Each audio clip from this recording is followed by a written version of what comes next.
Our story takes place in the grand continent of Uthra, once the home of the most powerful and wise peoples of all races. A utopia of grandiose thinking, innovation. Magics had never been more vast and varied. All peoples were prosperous in this age of peace and happiness. But then, seemingly overnight, a silver fog overtook the known world, plunging it into chaos. The Golden Age is now long past. In the past 100 or so years, progress has gone backwards.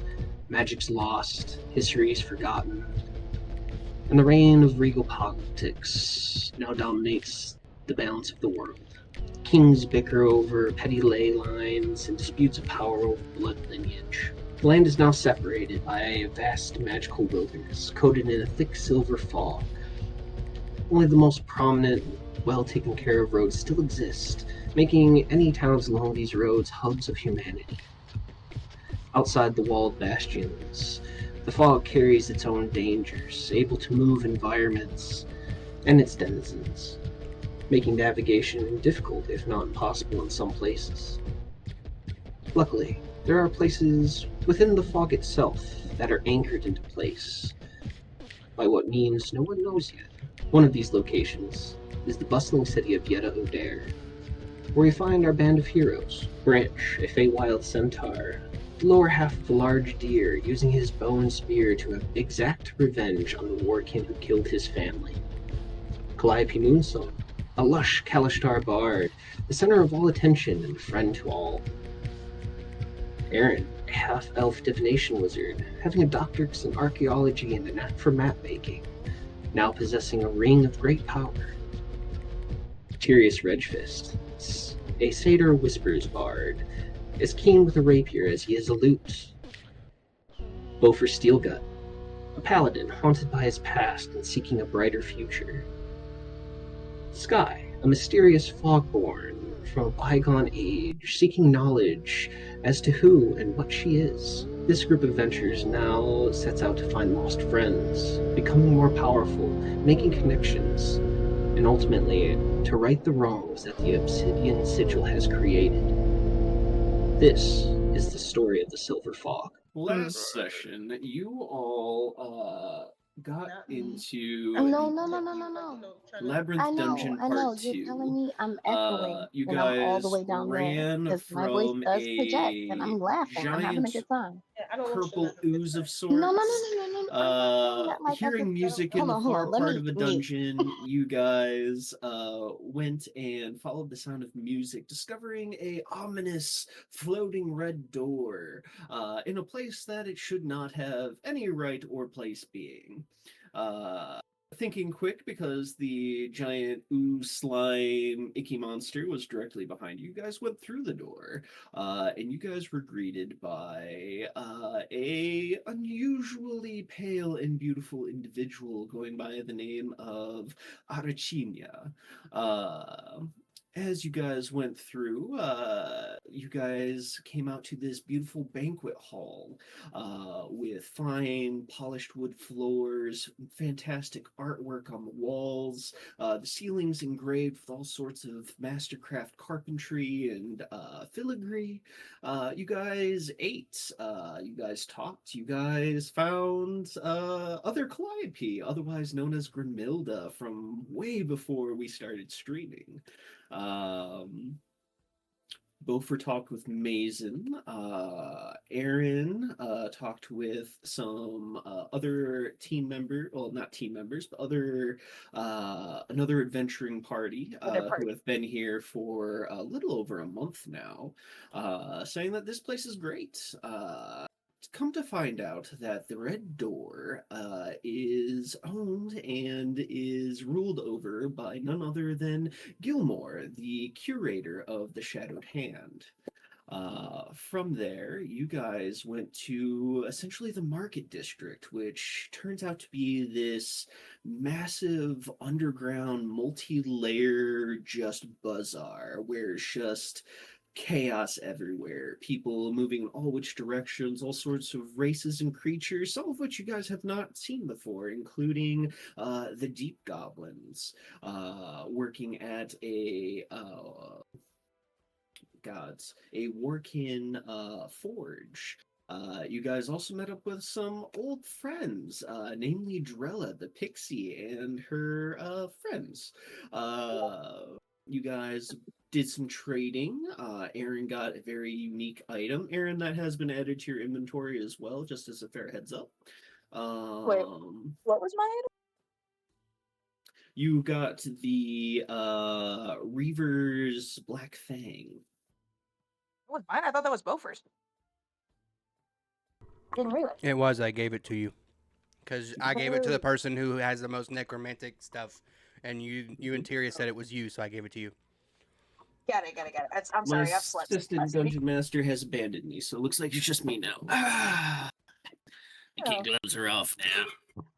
Oh God. The assistant was That keeping is him very calm. much unappreciated. No, you put those back on. You put them goddamn gloves back on. No, So- listen to Calliope. We're in a With good that, place. You No, guys 'cause, also you sold me to slavery. I can't save anybody now. Don't die. Look, it's only for 2 weeks. It's fine. With that, I have Calliope five did slaves go too over long. to Drella's Sorry. alchemy hub where she sells all sorts of potions. Come to find out that the gold from the labyrinth dungeon that they picked up in one of the chests turned out to be gold-eating insects, which ate a little under 13,000 gold that was in their inventory, leaving them basically broke. Don't look at me. Aaron, thinking quickly, Don't- offered I'm drinking Calliope's an assistance to age-appropriate Drella, which Minx quickly came over and whispered something in Drella's ear, and Drella went, yes. Where Calliope basically got shoved down a hole and is currently refining troll fat into troll oil. A These bitches rather about to torture me detestable for 2 and weeks. stinky job. Look, it's a Don't dirty worry, job. Calliope. Someone's You gotta do will it. learn other things outside of refining troll oil. I promise. I'm sorry. Please If teach it makes me you feel something. any better, though, Aaron is smelling the same thing and having the same reaction that you are. Oh no, I know we because I'm making sure of it. I'm making I just sure want to make of it very That bitch clear. is getting haunted. Every time Calliope my from now on experience brings with up that we slaves. sold her to slavery, Beaufort will immediately retract and just like, nope, not engaging with that. I want to point out whose idea was it to grab the gold out of that chest in the first place? Because I know it During wasn't this Aaron. During this 2 weeks, if the party needs healing, I got you. But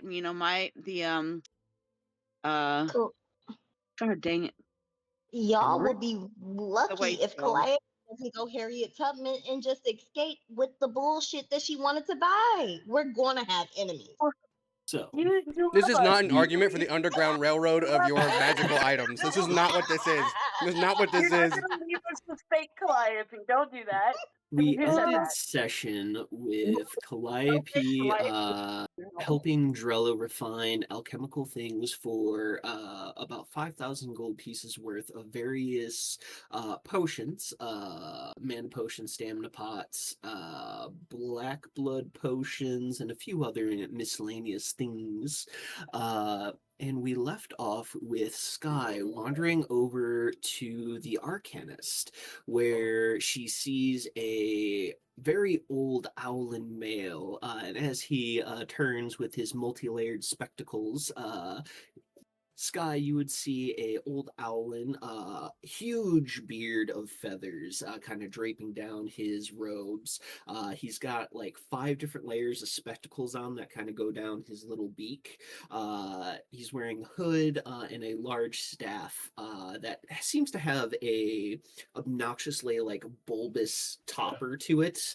Kind of cartoonishly large considering how old and frail and thin this owlin is. But as he turns to you, he goes, "And who are you?"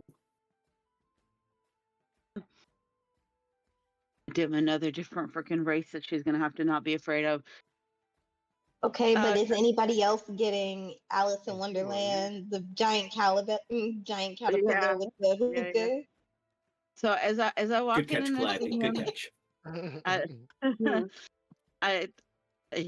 the worm. Good. I don't even know what time of day it is anymore. I've lost track of time. hello, sir.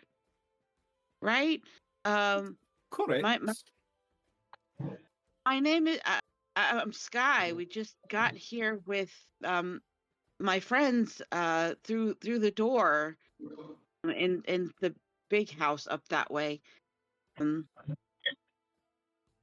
What's your name? Or are you friend or enemy? Good I or bad? am Arcanus Are you a good Dorian friend or a bad friend? Moore at your service. Okay, Oh, so you're cool. not That gonna actually kill me. works. Okay. Do you run this shop? Correct. Oh, okay. That's what Arcanus means, duh. Sorry, I'm Indeed. still new. I'm still learning words. Forgive me. Wait, is anybody with Sky? I'm sorry to interrupt. No. No? I left All and by nobody's with Sky. herself.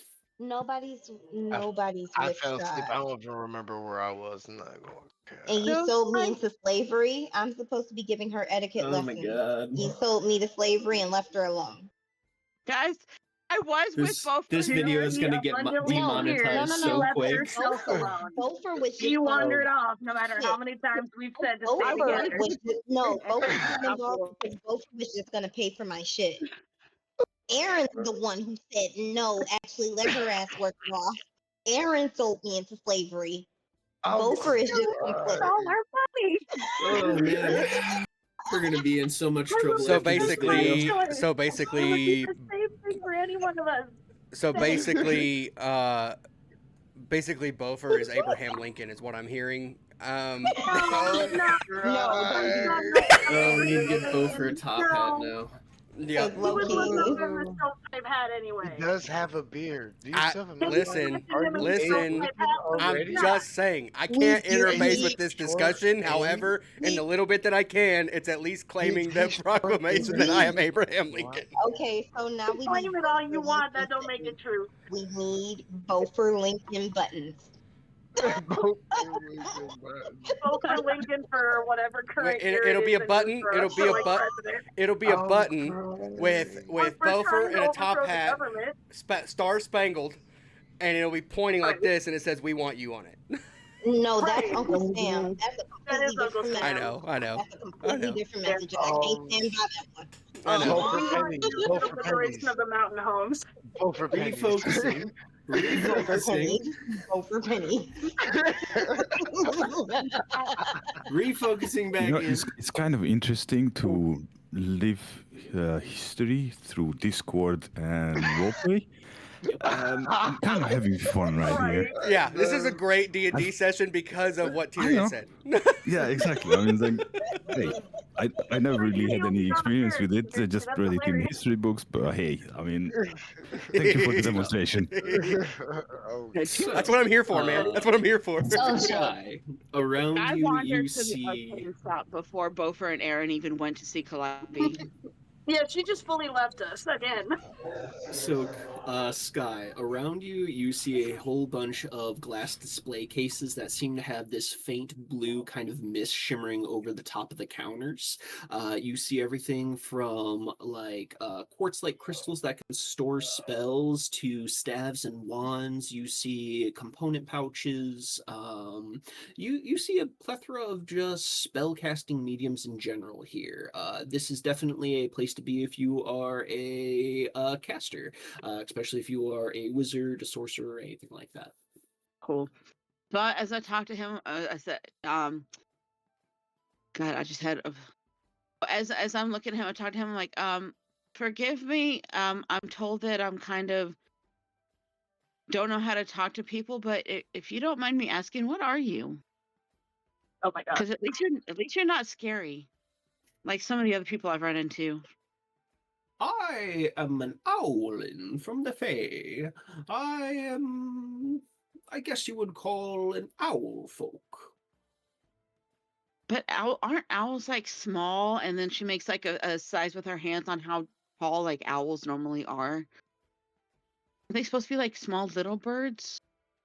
I can make an adjustment if it makes you feel more comfortable. No, As no. he casts reduce on himself, and he turns into a little chibi form that stands on top of the counter. No, you're good. I just have never seen it like a talking owl before. I've seen giant elephants and all kinds of other races, but like I said, I'm new. I'm still learning the world. You're good. Too late. The spell I mean, is you're good. cast. I shall now be adorable. I mean, I just started to say that, but you're so cute. And then she's gonna spread her hands over like through the mist, like, is this part of fog or is this something different? And she like goes This is a magical barrier to keep the more sticky-fingered associates of this market at bay. oh, that makes so much sense. This is so cool. Anyway, this is where you buy magic items, yes? I have a few available, yes. Okay, because before we came into like the big house with the vampire lady, we were in a dungeon, and it's the first dungeon I've ever been in. But I opened up a treasure chest, and out came a bunch of bugs, and they swarmed my face, and they ate my magic circlet thing, and I need to replace that. But what do you suggest? Kind of magic stuff or cool stuff for a sorcerer, or like someone that can do spells like this, and then she'll do like prestidigitation and like Oh, I a was born with sorcerer. magic, so yeah, that. A I have sorcerer, you proper skills. say? Do you have a particular genre of spells you stick to? You know you a My mischievous bitch. Don't even. most You're of a my mischievous bitch. yes, exactly. See, and just like let me think really hard. I do chaos stuff. I do a lot of my stuff is related to the fog, as you can see, like pretty fog related. I was born with the fog, but I also can heal. And my favorite spell is a big tornado of fog that kills with light. And I'm really good against undead. Divine soul, I see. Fantastic, fantastic. As you see his little form turn on his little bird-like heels, and he jumps down off of the counter and disappears. Yeah, you see his little form meander about as he grabs a few miscellaneous items and hops back up onto the counter, placing his staff down. Every movement he's making and jumping up and down like a child and clapping her hands, going, "It's."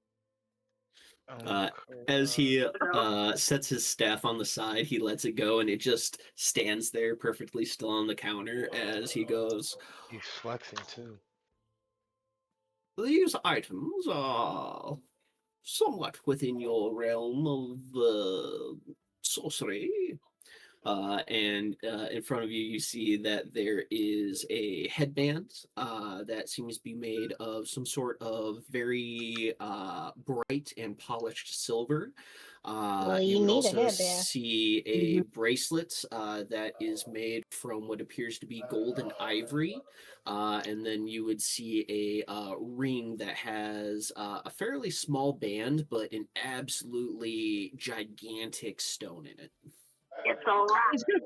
I'm gonna look at him. Like, and go, if you were to put it what? on, it would probably take up Baby. about this much of your finger. Like it Girl, is marry a yourself.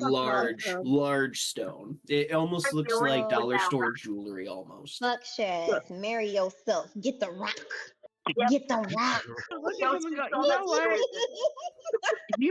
You are so good at your job. Not only do you know what kind of sorcerer I am, because I don't even know, but you also get the fact that I'm all about awesome accessories. So you must know exactly what to pick out. He sits there, and as he goes like this and shows his like long feathered fingers, you see that he's got like 3 rings on each of his fingers, and goes, "The bling is real." He said the pimp That's hand right. strong. Oh no. Both hands. That's Both exactly hands. what I'm gonna say. Yes, it's all about the bling. It's The this beard. owl is dripped the fuck out. Continues to flex. Immaculate drip. Oh, crazy. Oh no. So Nobody which of else these is two? afraid. Nobody else is afraid of Big Daddy Owl. No, he's small and adorable. That means it's okay, right? No. He just turned small and adorable. No, He just small and adorable turned is one of small the and That adorable. surely He can't is go not wrong. small and adorable. Surely there's no way this can go wrong. And Sky's by herself. No, For the rest of as the far party, as if you far would like I was to gonna roll say. perception checks to see if you can see Sky, that Well, would be about a good time to do it. So by the way, hold on.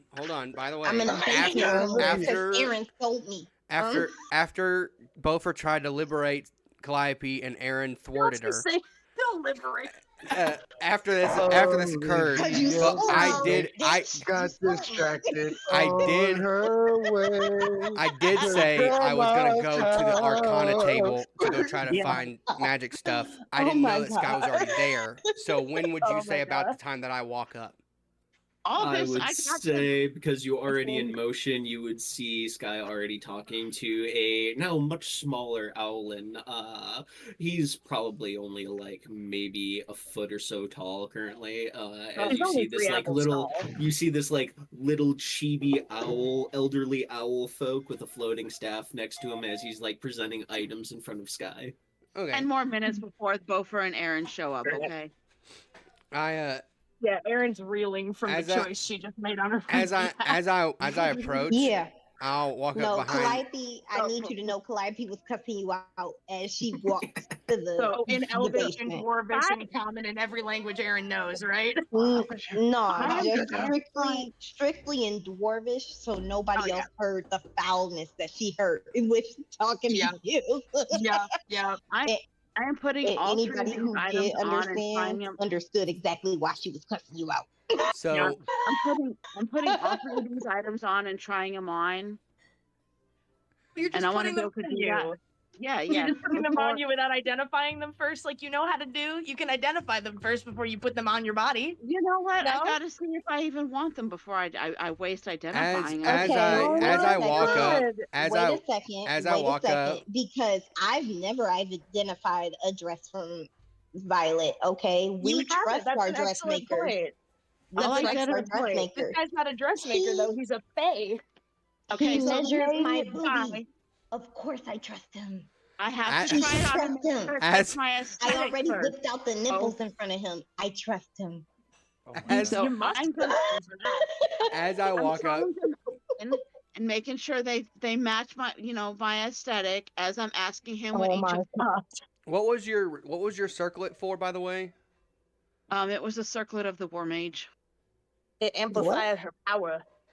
Yeah. Okay. What? Oh, she's a strong bitch. To now she's just a semi-strong bitch, but she's still stronger than us. Okay. Mechanically, did it just boost your strength?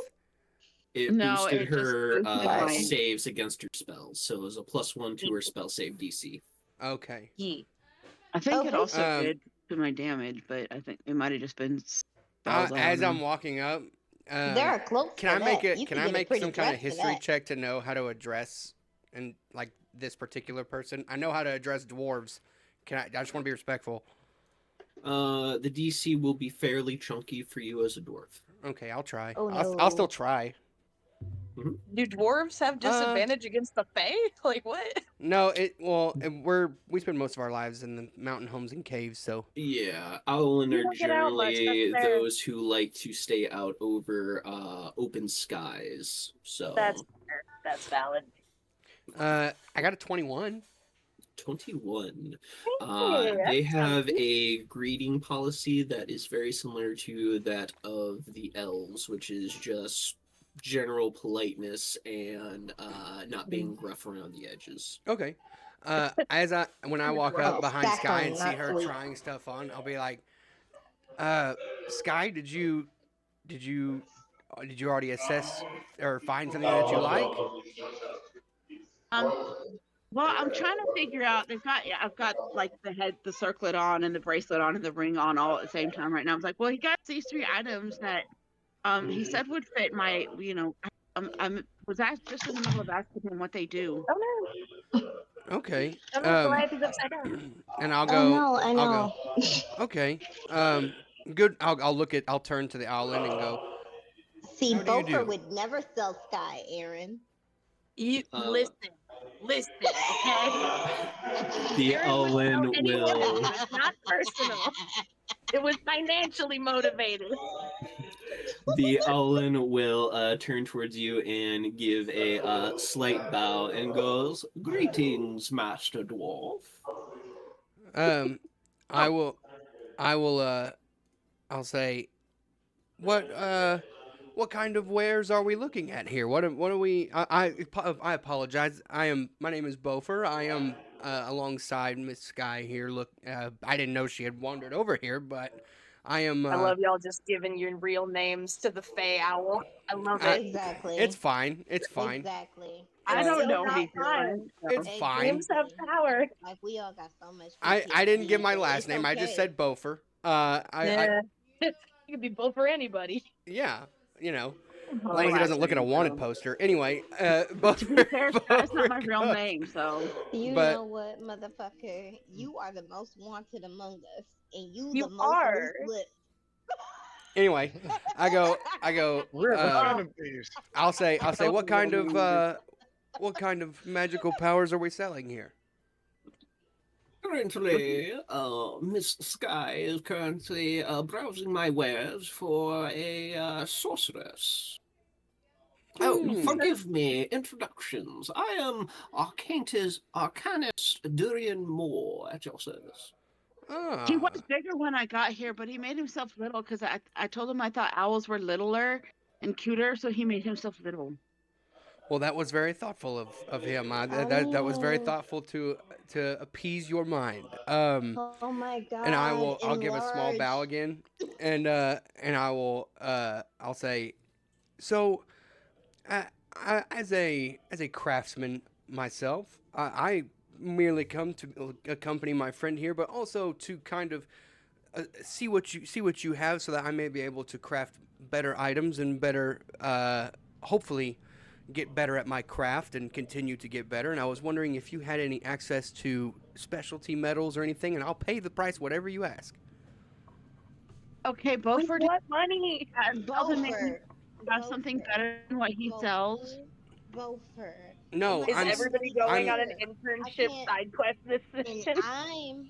I'm focused on torturing Aaron with my mind link. I'm not focused on torturing Gopher with my mind link. No, I'm literally asking that in character. Bofer has money. Anything He's you're so able much. to pay. So what if you're able? We need to stay rich. Yeah, I'm going to craft some stuff and sell it. I'm going to craft some stuff and sell it as my own marketer.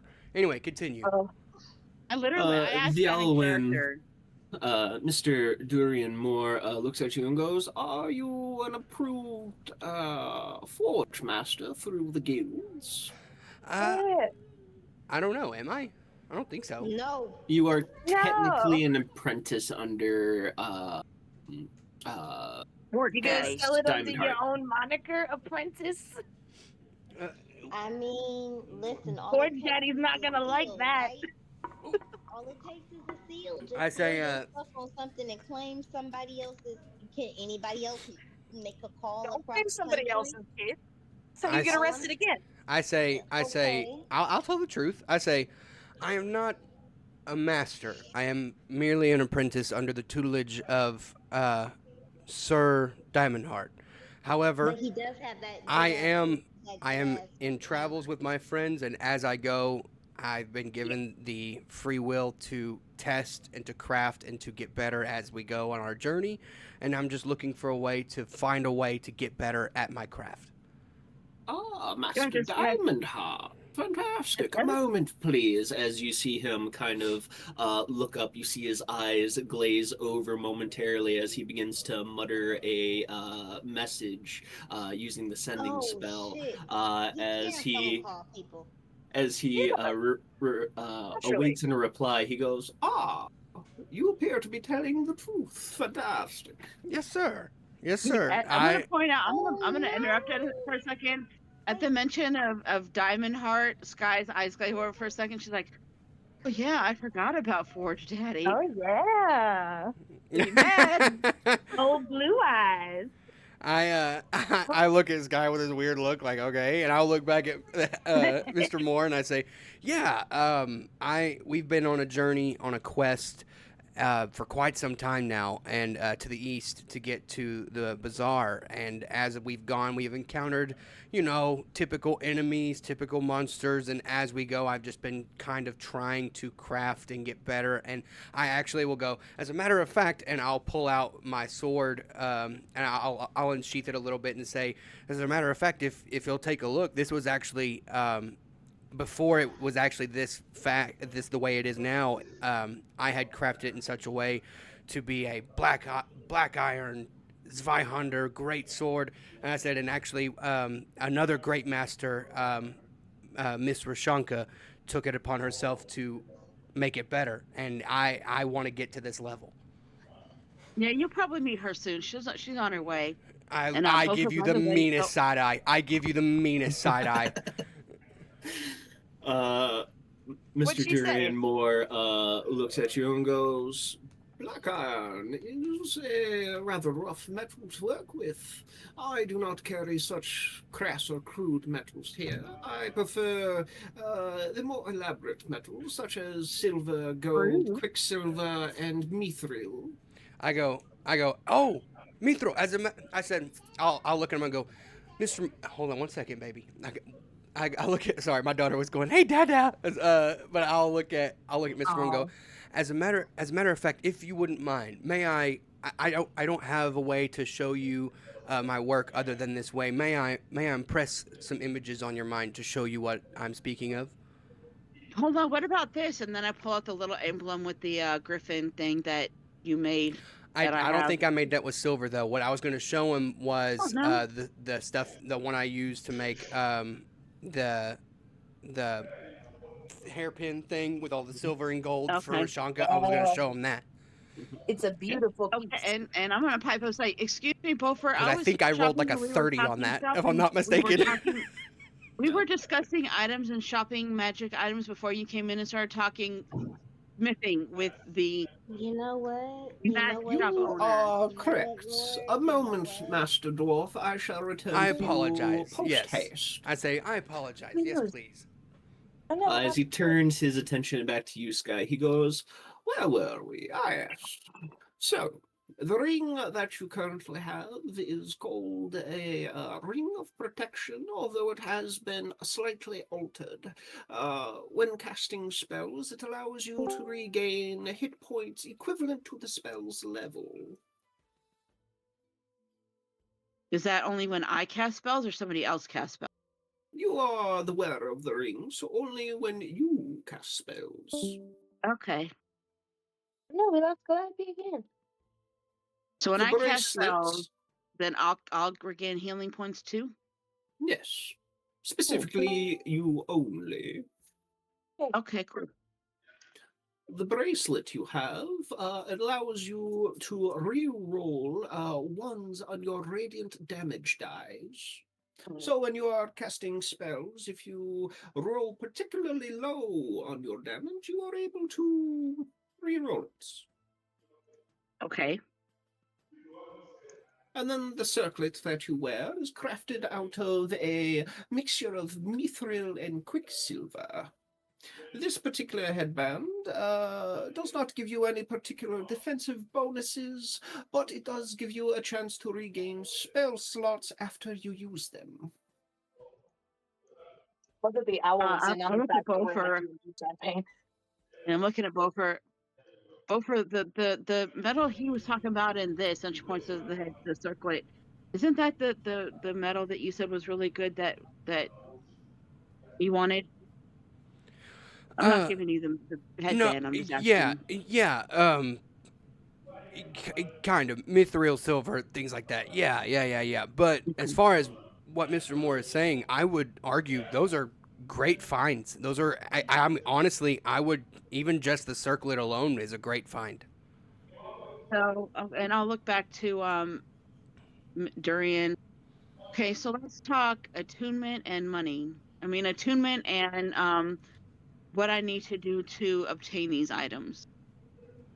They are all attunement items, unfortunately. They are based on the wearer. They cannot simply be passed around to individuals. You must take time to bond with the item. Okay. As for how to acquire them, I do dabble in trades, but preferably coin or gems. I'll butt in and go. I'll go.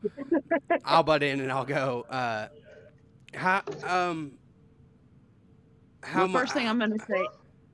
Go ahead. I'll butt in and I'll say, how much gold is required for simply the circlet itself, and then how much is it for all three of the things that she is looking at? The That's circlet. the little metal circles, right? Yes. Okay. The circlet is the most expensive item that she currently wears, coming out at a solid 2,400 gold pieces. Okay. For the whole bundle, Have you'll be her work for looking. it too. You'll be looking at roughly 5,000 gold pieces. Okay. Have her work for it too. You said I'm looking at Boper. You said the circlet would be the best out of all of them. Yeah, that's kind of what I'm assuming. You said you'd be willing to barter for maybe some gemstones. Gems are always appreciated, particularly quartz. Say that again. I'm sorry. Quartz is the particular gem that he is most fond of, but he does take trade with others. Okay. Okay. I will. Can I ask you, Sir Durian, does this ring work on clerics as well, on other healers? These are specifically for the sorceress class, as you requested. Okay. Mm-hmm. Yeah. I'll look at Sky and I'll go. I'm sorry, bards, not cleric. I don't know why I keep thinking Clive is a bard. I'll look at. Well, he is a bard. I'll look at Sky and I'll go. One moment. How would you fancy some golden gemstones? I understand quartz is kind of what you're in the realm of, but how would you feel about some golden gemstones? This works completely fine. I use gems as a refining process in most of the metalworking here, along with the enchantments that I imbue within them. Okay. I have in my notes that it's multiple golden gemstones. I don't know how many you said I got. I do believe it was I think you traded some last week, did you not? No, I ended up. Or no? No, you still traded have the mana them. stone. Right now you got So you had a pouch of 5 gemstones, equaling out to I think 1,250 gold pieces, if my notes are correct. Okay. What is going on here? Yeah, because you only traded the football-sized mana stone. Yeah, I only got rid of the football-sized mana stone. And the guy tried to lowball you on it. Yeah. Right. Again, the power of haggling compels you. So I'm gonna take off the bracelet and the ring. Like, okay, I'm gonna give you these. And you didn't haggle for Calliope? You just sold her? Hey, I loaned her. Which is worse, arguably. And again, I would argue for 5,000 gold, which was the price for Calliope's shit, I could also work off this debt and learn something. Well, and so I'll look at him and I'll go. Are you in the realm of searching for magical items that you can flip a profit on? Depending on the item, of course. I do not particularly dabble in weaponry. I prefer trinkets, odds and ends, and accessories. Okay. What did we learn from identifying that amethyst dove? Wasn't it essentially a familiar that doesn't die? The Dove of Life Detect. Allow me to look up the English on this particular item real quick. A moment, please. My home. Do we want to keep that? So the dove. This dove. A violet crystal carved in the shape of a palm-sized dove. When activated, the elvish phrase of "Show me flame of all souls," centered on the caster, you gain knowledge of all life in a 120-foot radius of you. This includes undead, fae, fiends, devils, demons, celestials, archfey, demon lords, demigods, sentient artifacts, angels, celestials, dragonkin. Yeah. I didn't know that was actually in the equipment thing, so I did that. But I will. I also have in my notes. I don't remember if we went over it. That I also have multiple scrolls from one of the chests. Did you ever send me that list? I did not. Where is the list? So I'm gonna pull out the dove while he's looking through that and like show it to Bofer. And well, we have this. We can trade this if you think we need to keep it or get rid of it or whatever. But keep that in. I'll look at Sky and I'll say keep that in mind. But let me see if what I have. Please keep the dove. Yeah, we'll you kind of use that as a last resort. I'll because I have a plan for bartering what I'm wanting to see if he has for like silver, quicksilver, things like that. The party wants to keep the dough, so I was checking. Because I have an idea to craft an item worth the same amount as what Calliope needs to get out of slavery.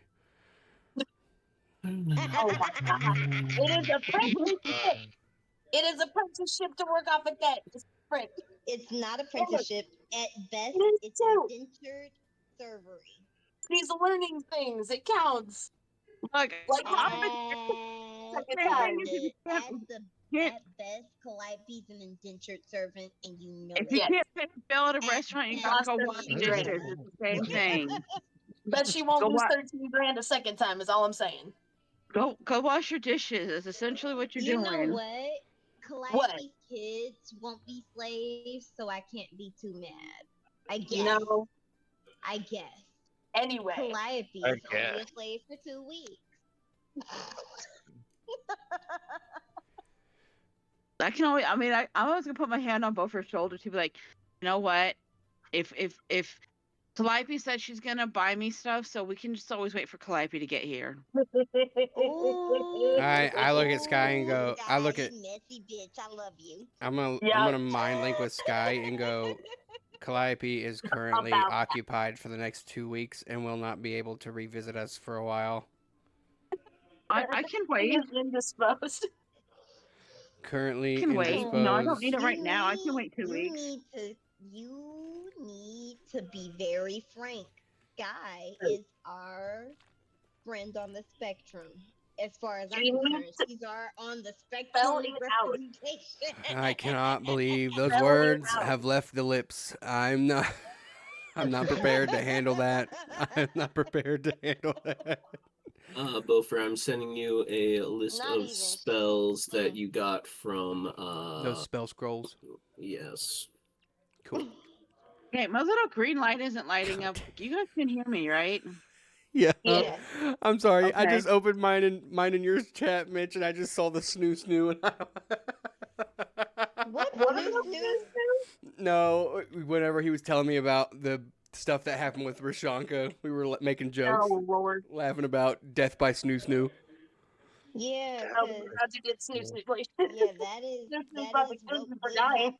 That's funny. I forgot it was there. He is a short, stout man. He's a short king. It wouldn't happen to Bofer. She'd expect to death him by snoo, and he'd still be there the next morning making her eggs. Okay, I will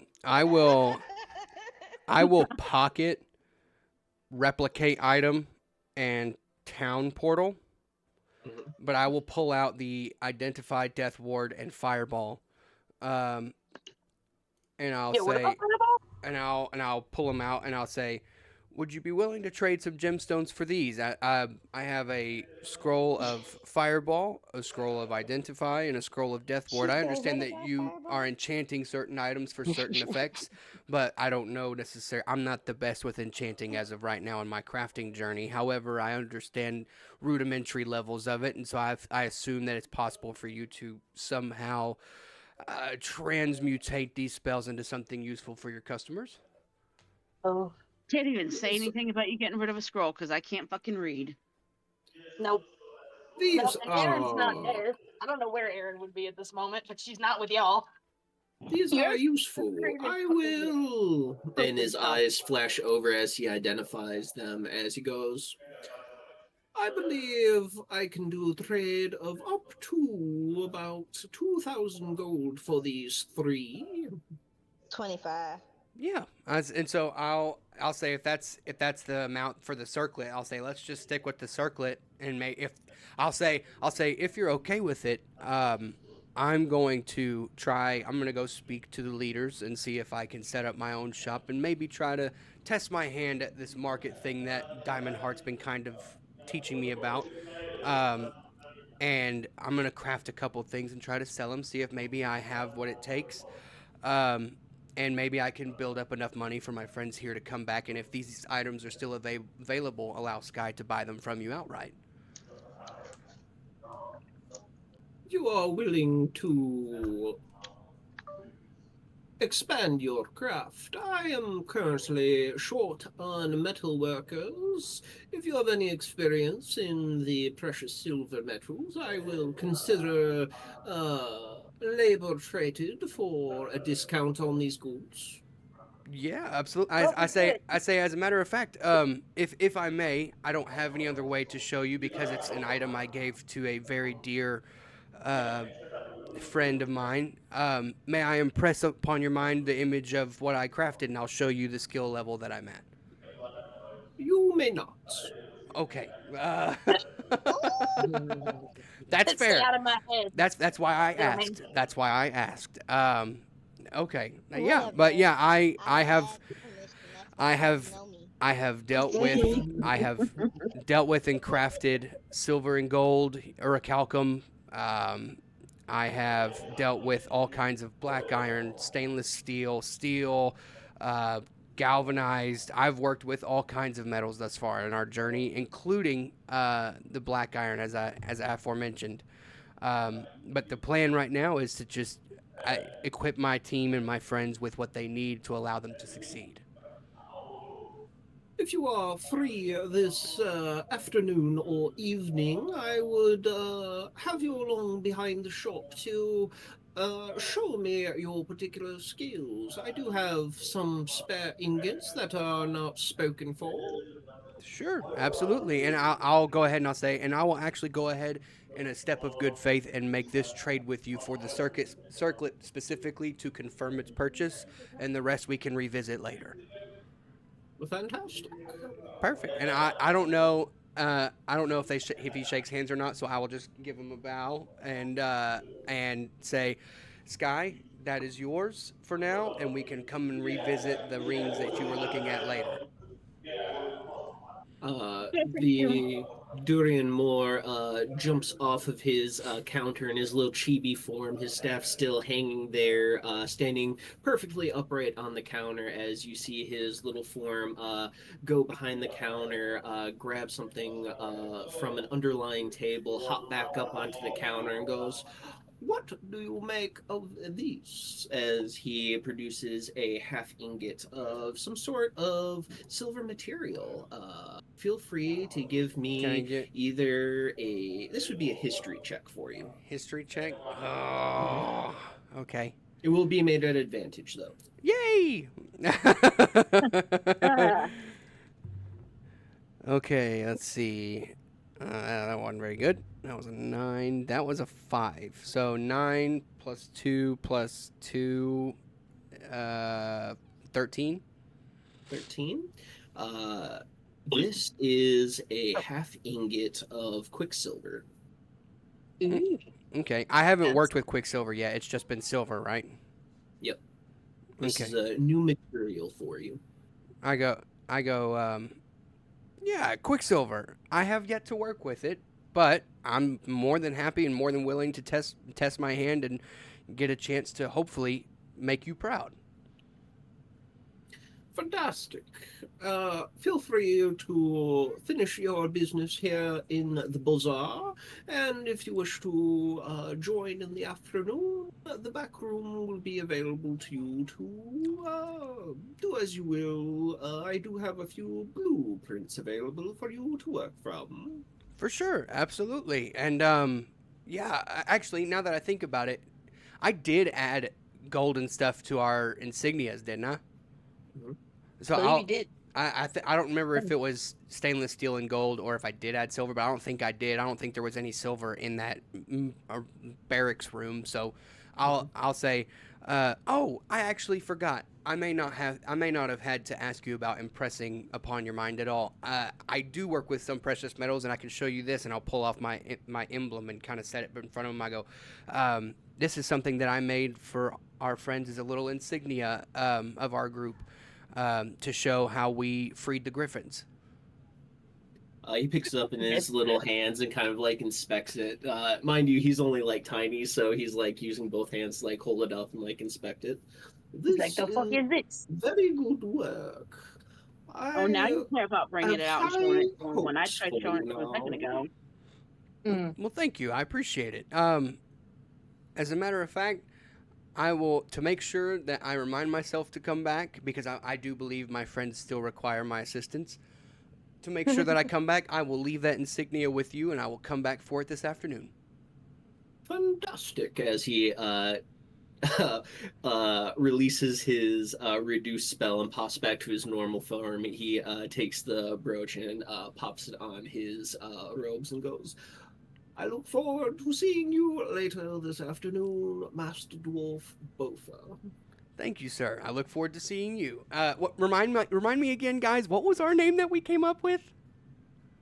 Drift Liberators or just the Drifters? The There was a Drifters. bunch of drift things. That's what it was. It was the Drifters. I'll say, "Welcome to the Drifters," and I'll point at it. Well, wait, he doesn't have his own insignia. He's not in the He, group. he kind of nods his head and goes, we shall see you this afternoon. And I'll kind of pat Sky and go, "All right, let's go meet up with everybody else." You're so trusting. For all we know, that's a traitor. He's a fey owl. We don't know anything about him. Listen. Where in the world does rudeness get you? Nowhere. Where does kindness get you? A lot of places. Yeah, Sometimes but kindness can be discretion killed. gets you everywhere. What the fuck are you talking about? Sometimes kindness can get you killed. Hey, if you're kind of the wrong person. Discretion gets you everywhere. I Be don't give a kind. fuck. Kindness Be gets kind you. and trust others until there's reason for them not to be trusted. I give no fucks what you're talking about. Discretion Oh. gets you everywhere. Thank You you. let people tell you what they're I'll be right looking back. for. My wife's calling me. Oh, Whatever happened to tell innocent her we until said proven hi. Tell her we said hi. Yeah, we love her. Anyway, She's he's back. amazing. Yeah. Aaron, do you have fan art made of you? No, that's my art made of me. That's I love it. I love it. a me original. I drew that last So week. you go, that's fan art made of you. Yes, you are a fan of you.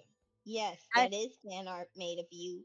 We're It's promoting not us. fan art. It's I an actually assisted portrait. recently started tinkering with like online drawing and coloring. It has been an interesting challenge.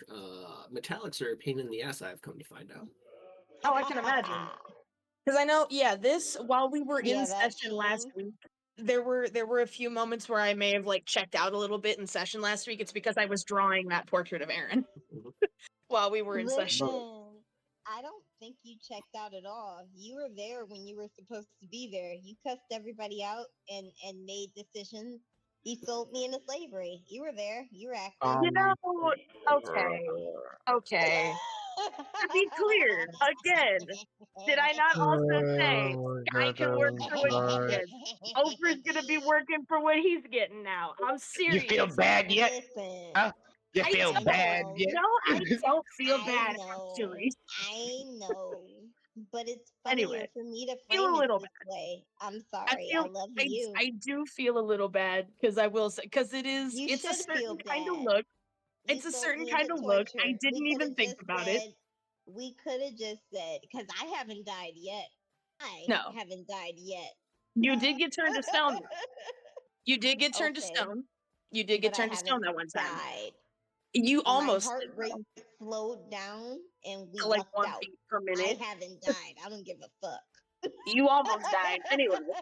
But yeah, no, because I've brought it up a couple times. I don't know if it's ever made it into the stream, but switching gears completely for a second here. I have brought it up a couple times, and I said it again last week of the not loving the whole AI art thing, and so I figured if I was going to talk about it, I should be about it. So I drew Aaron's portrait myself instead of using the AI portrait from before. You're so cute. Okay. Oh no.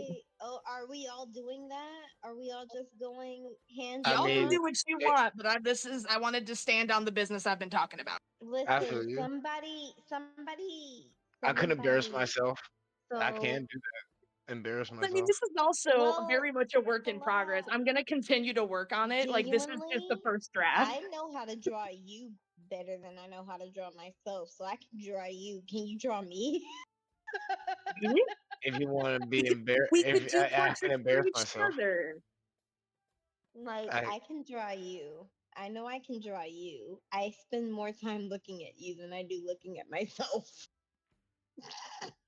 We could all that draw portraits of each other and like rate which one's the best, and then those are the ones we use for our character portraits. No, I okay. don't like that. Or we could put them up to a vote for stream. That could be cool. Be like, hey That chat, what do you I like like best? that. I like that. Yeah, But when we end up with that we like. character portraits by one person with artistic ability, even if it doesn't look like what we imagine our character to look like, would we be okay with that? I Yeah, think because like it could end up being like the canon character portrait, right? exact. I think if we gonna do it, just draw ourselves. Just Yeah, draw and like what we see again, ourselves as. And if like it's I a third grade portrait, let it be a third grade portrait. and that's why I've got the one that I've got uploaded so far. 'Cause it's just that Branch, is Tyrius, and Aaron, what are you three doing as this interaction was happening over at the Arcanist?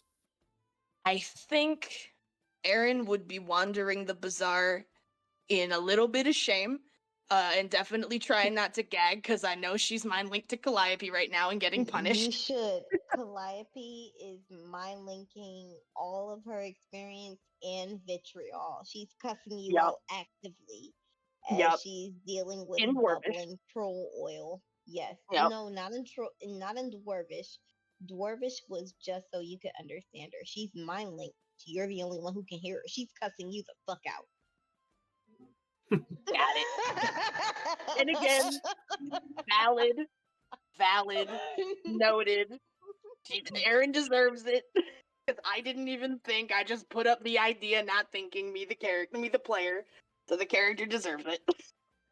Branch and Tyrius, I what are you two didn't- doing? I would like to wander the bazaar. I would like to stay together, so I'm with Tyrius. So, Oh, now we're staying together. Damn it. You know what? hey, it's not my fault. I wasn't there when But you guys split up. wait, I don't want to hear that. I wasn't Oh, there. Didn't oh, Tyrius I was and okay. absent. Branch know Okay, I each was other Mr. I absent. before? died. I was. Okay, I was Mr. I absent. died. Tyrius and Branch know each other before from the Feywilds, though. What, because No, everybody I from don't the think so. Feywild knows each other? No. We met each Yeah. other. We met each other at the thing. So no. Oh, really? Okay, never mind. I'm creating backstory that doesn't exist. Nope. You It's have a head canon. headcanon. It's What's headcanon. behaving Yeah. over there? I hear do. you I two have a wrestling.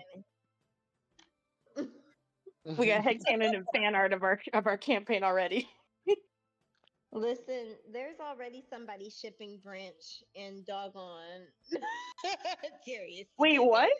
Not my I don't fault. know what you're talking about. I don't know what. Branch I and have You no who? idea what she's talking about. I have no Branch and idea I who? what know she's you talking about. guys don't know Is it that Branch you're and gonna Boper? be Is it Branch and no Boper? Is it Battle Buddies for real? no. Okay, wait. Because Branch and Bofer are a different It's a subgenre different dynamic. of It's a yaoi. different dynamic, yeah. Tyrius and Branch. Oh? Tyrius Oh and my Branch god. are original. our We have original fully devolved. Yanin from us. Okay. We have fully devolved. Every minute we get further from God. Off the gremlin. He's Devolved gonna is kill me what it soon. is. Please carry on with the real story before he kills me, please. I'm so serious. Yeah. I'm dead ass. Please, please, please carry on with the real story before he kills me. Frank, I'm what are you doing? probably Branch is wandering Please, around looking he's gonna for drown me in a vat of coal Poker oil. Please, and please. everyone else. Like, where did everybody go? Like, Beaufort Where dozed off. everybody go? Branch dozed off in the chair, and now he got up, and everyone's like, everywhere else. He's wondering, like, oh my god, I was Once abandoned again, we here. split the party. I can't believe they just left me here. Oh my For god. simplicity's sake, we will say that Aaron, Tyrius, and Branch are meandering about the market together. Aw. This is a trio we don't get very often. Hey, where is everybody at? I'm assuming me and Tyrius just joined up with So Aaron. Aaron's passive perception is ungodly high. You Yeah, it guys is. walked past them probably about 5 minutes ago. It was Beaufort and Sky were talking to a teeny tiny little owlin at a Arcanist stall. They seem to be talking business, and you guys kind of walked past, distracted by other market stalls nearby. You would see that there's like a few food stalls that are nearby. You guys would see that there's like a small herbalist station where they have a whole bunch of like drying herbs, not as refined as Drella's alchemical store, but this is more like a druidic like herbal station. You would see like there's a person that's selling like various tools, shovels, pickaxes, knives. You see that there's a few places that just have regular household items like plates, silverware, things like that. This is a market that has pretty much everything. I would like to look for good like cooking ware. Yeah, Like, absolutely. yeah, like some high tier cooking ware. I wanna. So you would be going towards that last stall that I mentioned that has like plates and silverware. There is a rather rotund halfling sitting behind the stall with his bare feet, sitting on the table, smoking on a little halfling pipe. As you walk by, begin kind of browsing about, you see that he has like a whole bunch of like large cooking utensils, pots, tongs, things that you can set over campfires, cast iron, cooking utensils, just a whole menagerie of both in-home and camping supplies. Hey, buddy. I don't. I'm looking for like some good traveling cooking ware. Some like really good traveling cooking ware. Well, you're going Gordon Ramsay now? Yeah, only a little bit. I mean, I'm hunting the animals, so I also feel like I should also like when I'm preparing it, it should be I should make a whole thing out of it. Aw. The halfling kind of takes his feet down off the table, plants them firmly on the ground, still sitting, toking on his little pipe. He goes, "You look to be a bit of an outdoorsman, I'd say." Yes, sir. I actually bit. spend most of the time outside, so I need it to be durable, but I also like non-stick, you know what I mean? I like as much amenities as possible. Also Want that knives, cutlery as well, if you have it. Well, you came to the right place. A moment, as he kind of gets up, and you now see that this halfling is super fucking overweight. He looks like a little sumo wrestler. I'm not gonna lie. As he gets up, and you see him kind of like waddle over. He grabs like a big like 8-person like camping pot. It's fucking massive as he brings it over. Pre-seasoned cast iron comes with lid and a whole bunch of amenities such as tongs, forks, spoons. If you throw in a wee bit of a tip, I might even throw in some good cutlery with it. Okay, okay, okay. Cast Um, iron, you say? Aye. Hmm. Non-stick, pre-seasoned with butter, garlic, and herbs. Did it wow. yourself. Well, a strong person like myself could use it as a weapon. Ooh, Oh my get god. that one. He's gonna season up the enemies. Yeah, I like that. I like that. Oh yeah, they are Yeah. going to be so spicy. Be careful who you say that to. There are lizard folk down here, and they do like their man flesh. Hey, well, we'll Oh, call it the sweet definitely. release when we hit them.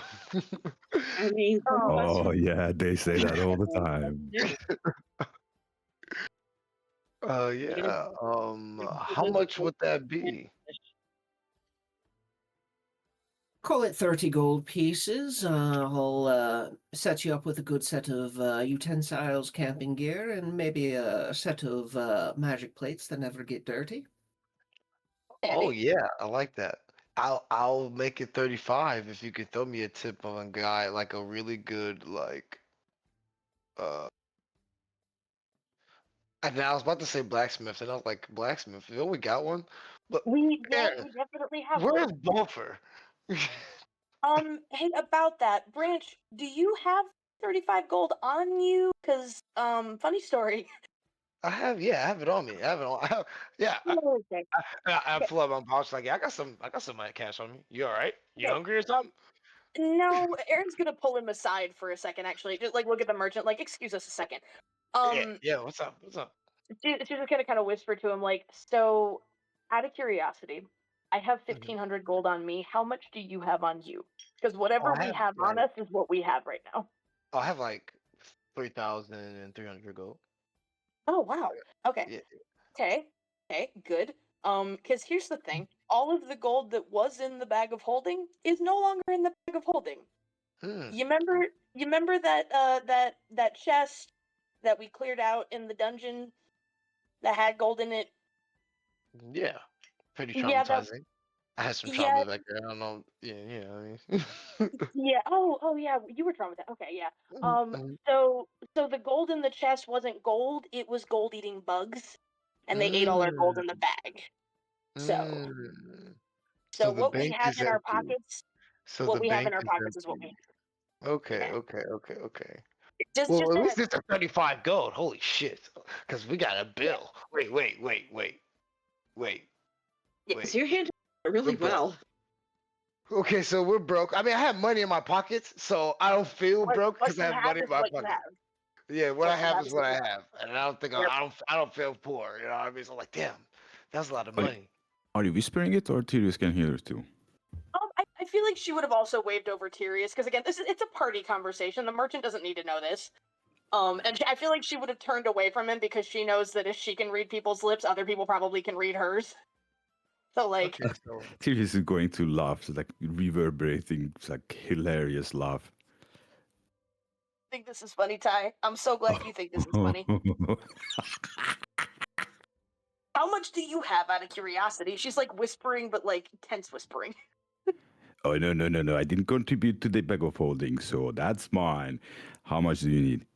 Oh no. I'm not asking for your gold. I'm asking like just how much do you have just for reference. I don't need your money. I, I have my own. I have about 4K. Okay. Oh, is it just me and Sky that are the poor ones? Damn. Okay. Well, you see, if you don't spend I like much money. on anything, then, well, you have money. I don't. I don't is the thing. I don't know how I ended up with only 1,500 and you guys have over 3 grand each. I Well, like money. yeah, apparently you spend a lot. I don't spend any. Then how I just don't you have money? We usually apparently I wasn't taking my take from our split. I wasn't All right, taking my all right, split from all our right. Oh, take. no. Anyway, We are not doing that. We are not doing that game. that's why I'm saying from now on, when we get a payout, we split the gold right then. Well, we usually Okay, do yeah. that, so blame yourself.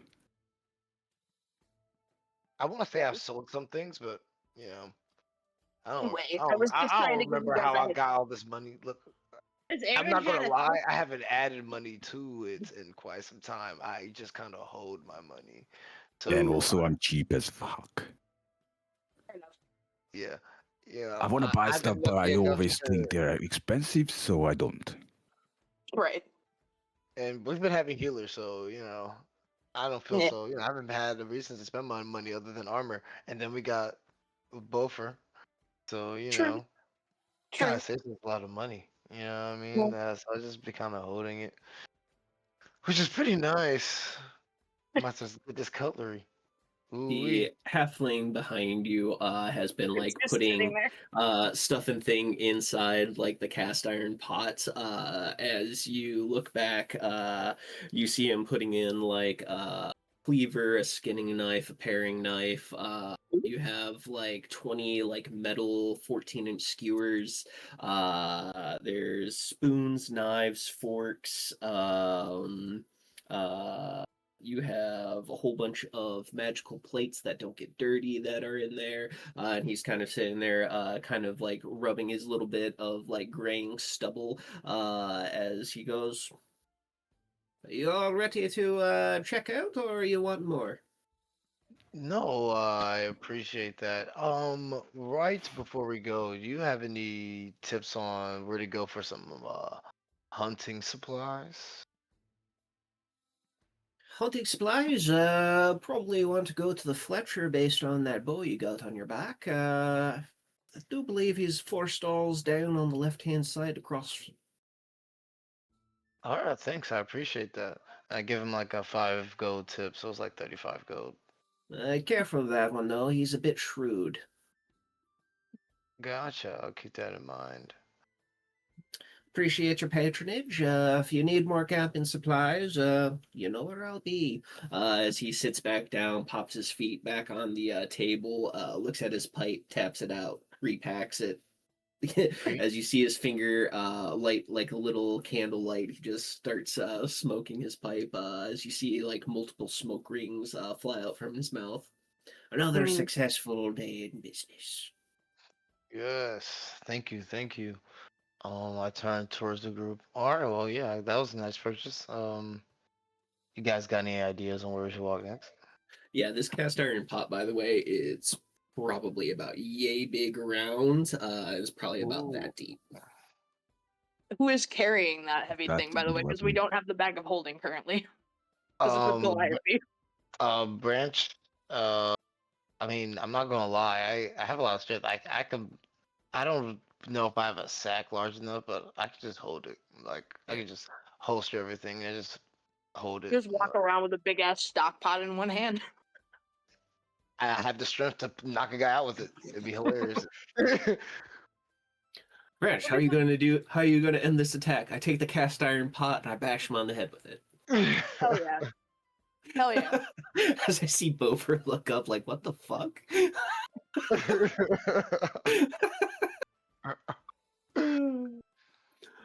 But with that, as you three move on from the rotund halflings camping and home supplies, you guys go down to a rather poorly lit stall, simply lit by one muddled orange. It almost looks like it's burning like whale oil, where it has that kind of like greasy, grimy tint to the flame as you see like soot on the lantern glass, where you see a shrouded individual, hood up.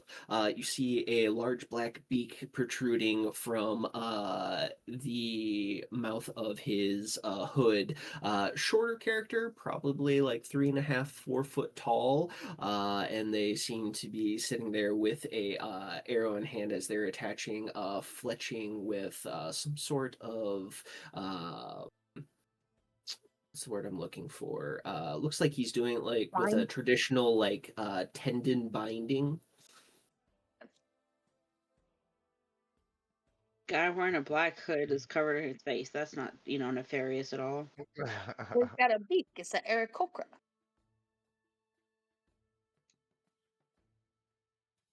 As the three of you approach the figure, you see this like large black beak kind of like poke up towards you as it tilts its head to one side.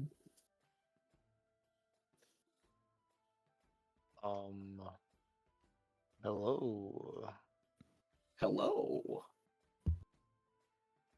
Is this the? Is this the hunting supply guy? Hunting supply guy? Are you asking them? No, I'm out of character. I'm sorry. Oh, out of character, Right. yes. Yeah. Is I'm the- sorry. Is the proprietor just Well, just my bad. repeating I everything was from grabbing a by the drink at way? the time. I was trying to reorganize my thoughts. All right, bet. Okay. Hey, I'm looking for like some really good arrows, preferably. Arrows? Maybe, yeah, like some with like Oh my effects. God. Got any magical arrows on you? Magic Preferably like arrows. rooting arrows. I want like arrows that'll like root them to the ground, if possible. Steven, what was that with the scissors? Snaring arrows. I was just making sure it can be seen. We'll come to it later. Yes, it can be seen. You see the figure nod as he gets up from his stool and makes his way very quickly over to a set of like barrels, and you see him like grab whole quivers of arrows and like throw them over his shoulder as he comes back. Magic arrows. Thank you. How much for these magic arrows? In a different voice, it goes, per quiver, 5 gold piece. Okay. Increasing what depending on quality. what is that? Wait. What's the deal with the voices? In character, out of character. Out of character, but I was gonna say my what is it? Passive investigation is 22. My passive insight is 15. What does that get me here? What is your history modifier? History. Modifier is a 7 plus 7. 7. Based on how this individual is mimicking voices and copying words, you would guess that this is probably one of the cursed kinku. First, what now? Kinku. Oh, I thought it was an Aarakocra. It's a Kenku. What? Wait, what is the difference between again, out of character? What is the difference between an Aarakocra and a Kenku again? One is an Aarakocra. eagle, the other one is a crow. Essentially, yes. Oh. That is the simplest way to put it, yes. But Okay. lore-wise, there were a sect of Kinku, crow folk, that were cursed to not be able to speak on their own, so they have to mimic the voices of others in order to speak. Oh my god. Wait, okay. We But can't speak on so- the board. So okay, so it's just a mimicry thing. It's not like a changeling thing here. Nope. That I know of anyway. Yep, they don't have a voice of their own, so they have to mimic others' voices in order to speak with others. Oh, that's so sad. Damn. Okay. Cool. Continue. Sorry. You can actually play a Kenku with that only speaks that way. Mm. That's actually kind of cool. I like that for the lore. I would like to get 10 quiver. Quiver, and the voice switches over. What kind of arrow? There are many. Can I get 5 rooting arrows and maybe 5?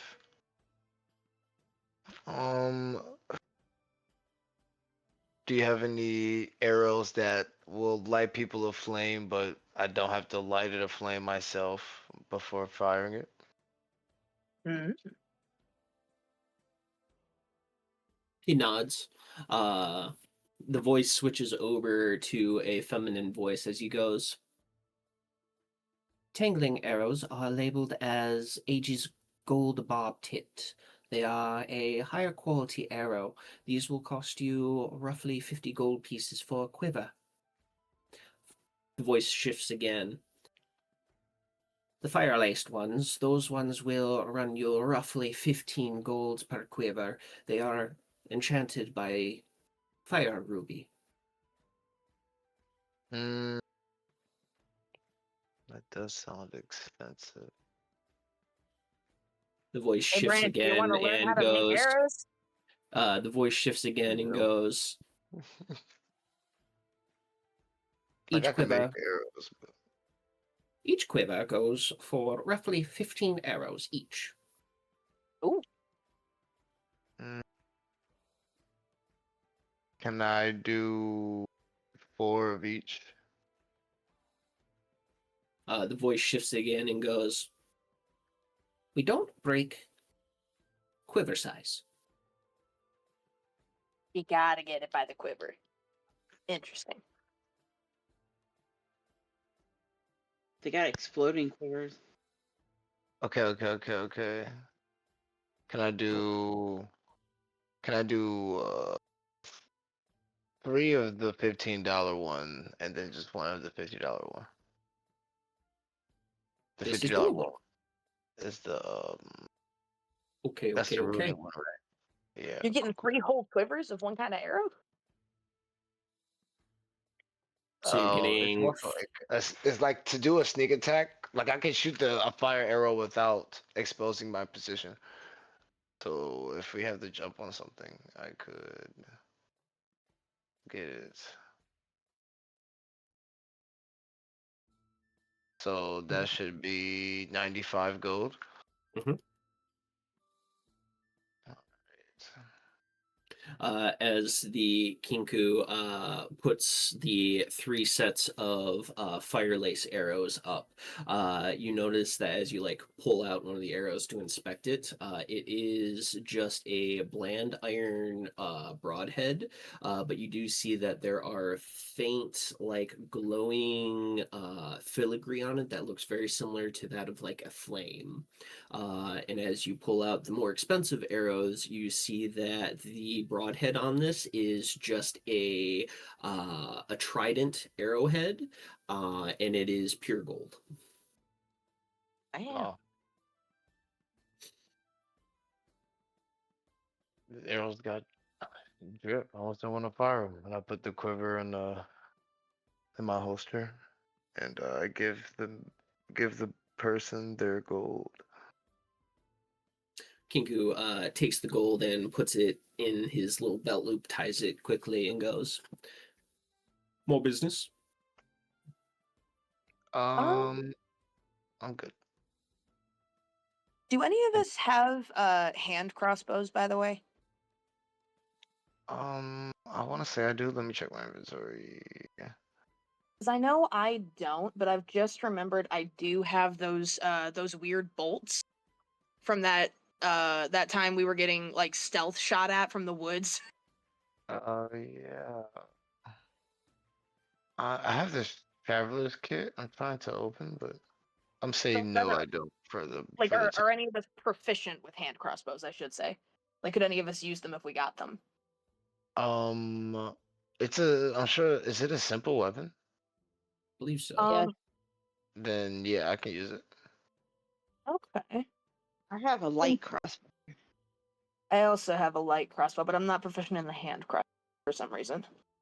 Where's my friggin' extra inventory? Where did I put those? Those bolts. I thought I had them.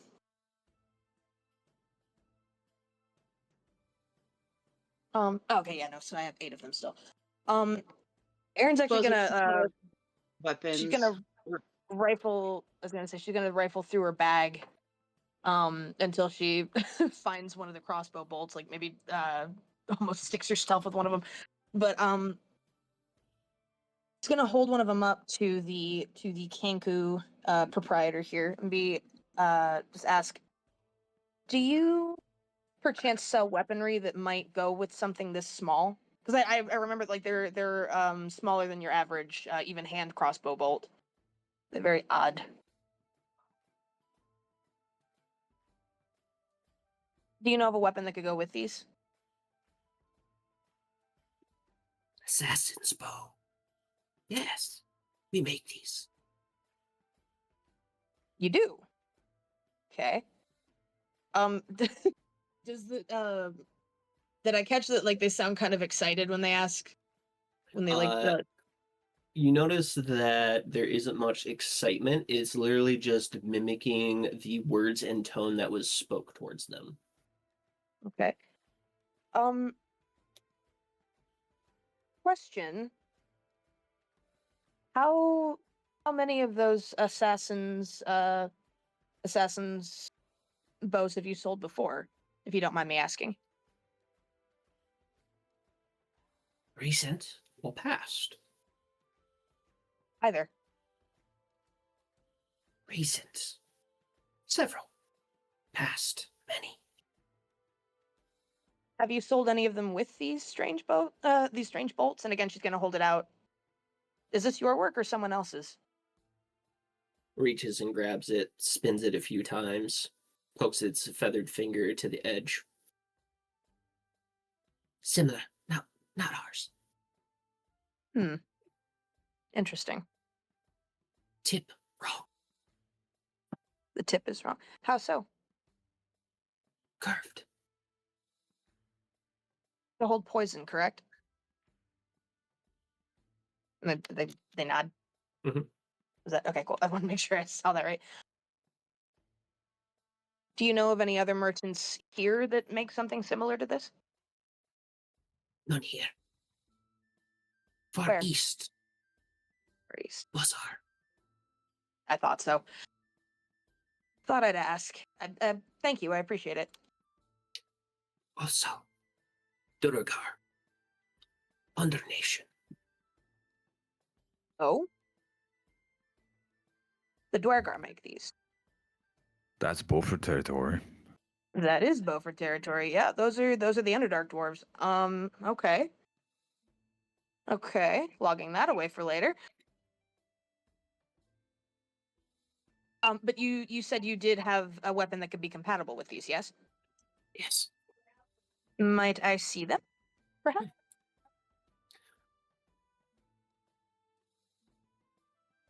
Wrist, crossy, or hand.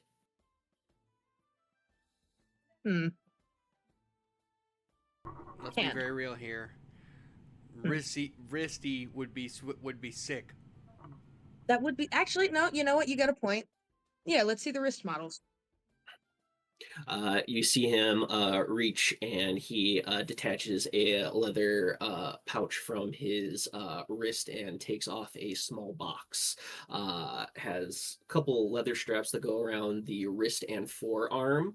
It's a small box about yay big with what appears to be two little overhangs on either side. As he shows it to you, he flips open the box where you see a very thick coiled spring as he goes pressurized. Click, click. And as he clicks it back twice, you see that several small bolts are loaded into it at once as the voice switches and goes, also usable with needles. And again, okay, I'm sorry, guys. Remind me. So who all is hand crossbow proficient? If I were to get this for somebody who could use it. I don't know, but I can make needles, says Mitch. I can use it. It is a martial weapon, not a simple weapon. He takes out an example of the needle where you see a literal simple piece of well-polished, looks like steel or really well-polished iron. It has like a small like air loot spin towards it, so it keeps it on a correct projectile path. He goes, multiple settings. Click, click. As he turns like a small dial on the back, you can see that the spring shifts slightly as you see a small head appear, and he puts up a finger as he re-equips it and goes, watch! As he puts his hand up and you see a target on the back half of the wall, he goes, one setting. goes like this, and a bolt flies out and hits the target center. He clicks it again, goes like this again, as you see a spray of 5 needles hit the target as well, and then he clicks it again, and he goes like this, and it's like a buckshot in a straight line. Fuck off, Assassin's Creed meets Spider-Man. That's that's pretty sick. Yeah. That's pretty sick. Yeah. I was gonna say, which one's taser webs now? He puts a finger up and goes, ammo, switchable, between 2. Click, click. As you see a small lever on the other half of it as he clicks it up. He does it to the first setting again where it switches to a crossbow bolt. He clicks it again, switches over to a needle. If it explodes, I'm gonna kill someone. Okay. Yeah, no, that's pretty. And again, I'm sorry, out of character for a second. Sam, Sky, what were you saying about simple weapons? It's the hand crossbow is a martial weapon, not a weapon. It's a martial weapon. Okay, I thought so. I can. I know still it's like a martial rogue. weapon. I know rogues can use them. I know I can't use them, but I was trying to figure out like who among us. So Branch can use it for sure. Yeah. And if any of the rest of us can use it. This being said, you guys will have some period of time here, so if you could find someone to train you in such things, it's not like you don't have a whole bunch of empty time. I actually have training in martial weapons, so I can also use it. You can use it. Okay. Does it count as crossbow? It would count as a hand crossbow, I think. Yeah. Well, I have proficiency then. You do have proficiency. Okay. Yeah. And it should go to Tyria's. I was gonna say, yeah, no, if you say that out loud and like it's like Aaron's like looking around, like which of us can use this? If you pipe up, she's gonna be like, Alright. I'm gonna be real, and I'm sorry. Who's buying me out of slavery? I'm attempting. You're I'm working attempting. it I off. think you. We will Who the get to fuck that. is buying me out? We will get it. We will You're get there in a working it moment. off. We will get there in a moment. I am trying. No. Bofer is trying. No. Look. Yeah, I think look. both friends are playing. Both friends are playing. Bofer is trying. Calliope. All of Fully us to pay serious. for what everybody needs. So, Bofer's trying. Calliope, just to alleviate some stress that you may be having, currently they do have you refining troll oil, but as you look around this lower storage section, you do see a whole bunch of valuable items down there. You see dragon heartstrings, you see dragon's blood, you see what appears to be like werewolf fangs. Like, there is a plethora of things that they're probably going to have you refining. So if you do tough it out over this work session, you'll become a master alchemist. Like you it was will a learning possibly experience. have a new plethora of potions and ingredients available to you that you did not have before. That being said, I did create a new potion table for you if you do choose to tough it out for the 2 weeks. Okay. But yeah, it's not just about the money. Like the main reason I put it forward was because they're like master alchemists. You can learn some shit. You're trying to become the best brewer there is, right? I know, but I learned how to be the best brewer by accident from the family that adopted me. I can look into that shit. I fell upwards, bitch. Not this time. You got work for it. Be pretty and hardworking. Pretty and hardworking. It's a good thing to be. I know I am. Fine. You're the best. I love you. You're so welcome. Also, I love you. You're so foul, and you so. I know. I'm sorry. For the rest of your fucking life, I don't give I know. I will never hear the end of this, and I'm okay with that. It's fine. Fine. As long as you know. I know. I know. I was wrong for that. I was so wrong for that. But it'll be okay. But again, Erin is also like, I feel like while we're going through this market, actively looking for all of us and like little learning experiences here, so it's not just Calliope. Be like, we can all have an internship for 2 weeks. We can all have an apprenticeship. You sold me into my doggone apprenticeship. I sold both for 2.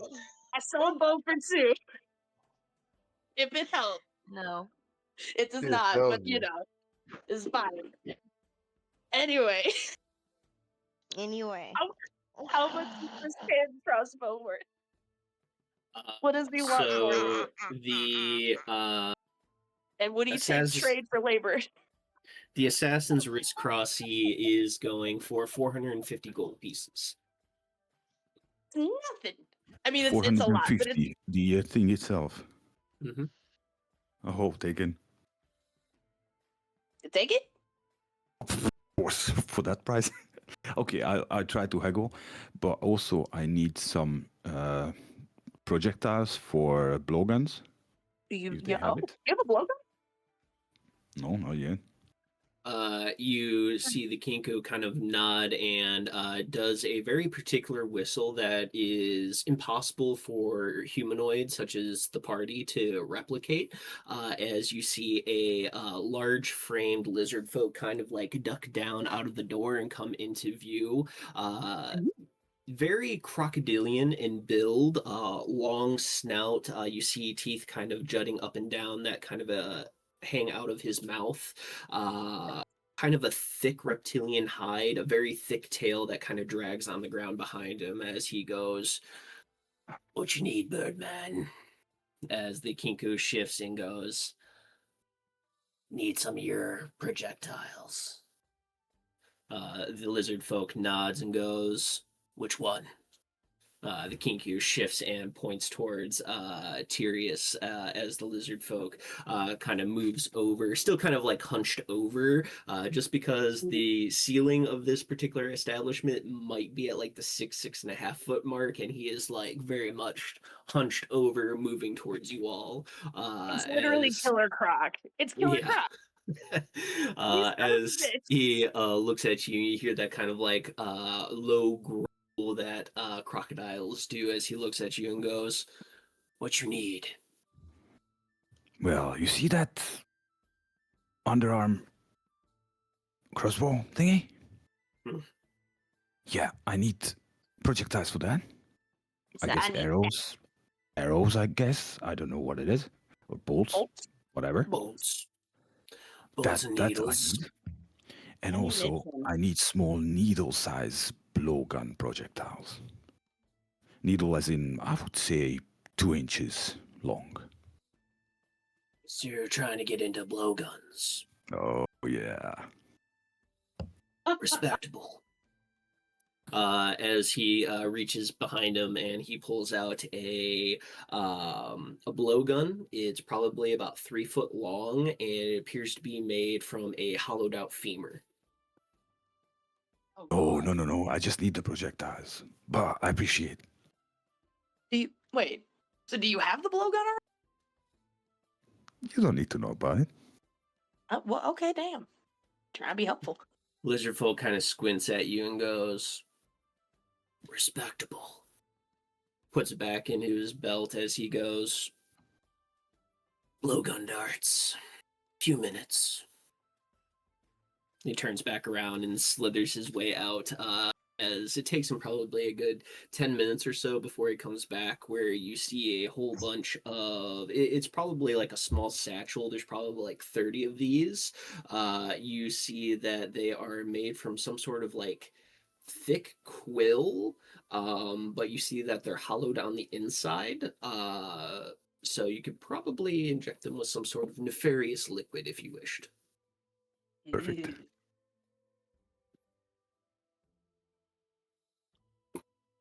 These will run you 100. For the needles, for the bolts, and for the crossbow. All that, 250. The entire package. Whole thing. Plus including the gun, or including the crossbow. That's not my deal. I just deal with ammo. I think you'd be looking at, what was it, 450 for the other one? Mm-hmm. Carry the one. So 30 of the bolts. Sorry, 30 bolts, 30 needles for 250. So that'd be 30 of the Assassin's Wrist Crossbow bolts, 30 of the needles for the Wrist Crossy, and then it would be a bundle of 45 of the quill needles. for the blowgun. And that's for 250 all. Yeah. Okay, I try to haggle it down to 200. We don't haggle here. Quality It was worth a goods. try. Quality goods. Acquire gold. This is my first time here, but you seem serious enough, so I take your word for it. Deal. Good. And also for the Birdman. Sorry, for the... I don't know, he called you for Birdman. So. Kenku. He's a Kenku. Yeah, but that's not his name, I assume. What, you know what? That's an excellent point. What is your name, sir? Both of you, actually. Rude of me. Yes, what is your names? What are your names? We never did ask. Grush the Devourer. Grush. Okay. Wait, why does that name sound familiar? The Devourer. Dealing with bolts and needles. Devouring the needles and the bolts, or devouring the people who you shot down already?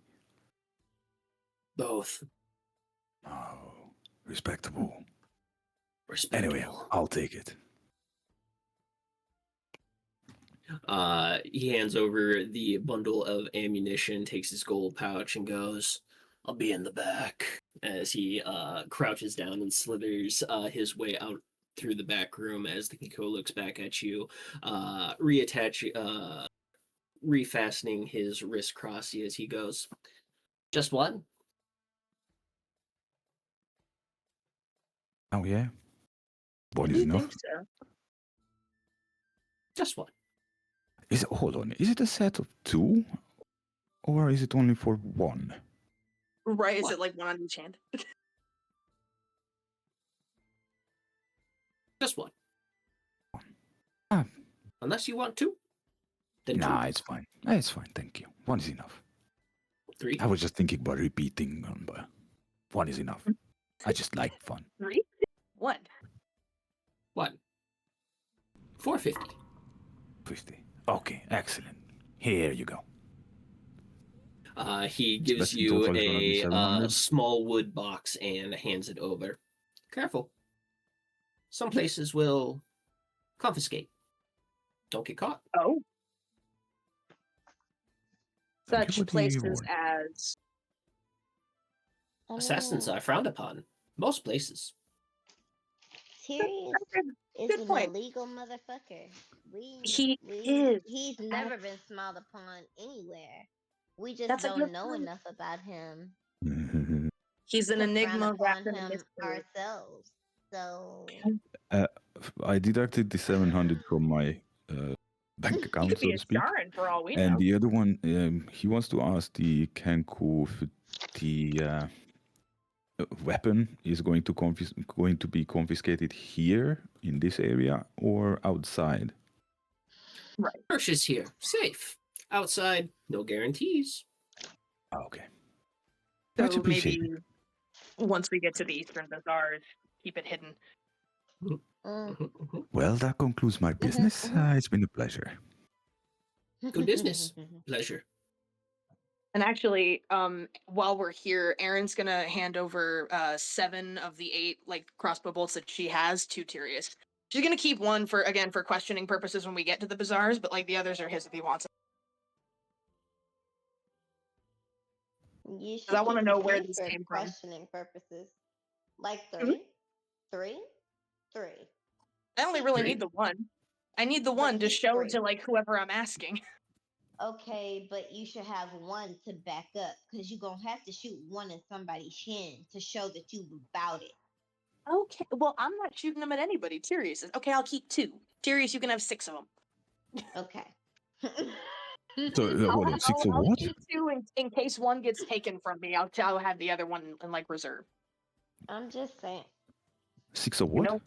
So the I'll strange make crossbow note of bolts it that that you have 6 spiral assassin bolts. Yee. And then I'll take 6 of them out of my inventory. So essentially, the spiral bolts, when they are firing, if you have the sneak attack capability, and adds an additional sneak attack die. On top of that, they are able to hold up to 2 poisons per bolt, and they also put a +1 onto the DC save. Oh, You're welcome. that's a lot. Oh, this is perfect for someone who's dealing with was it poisons? Exactly. Mhm. Wait, Guy, did you piss him off yet?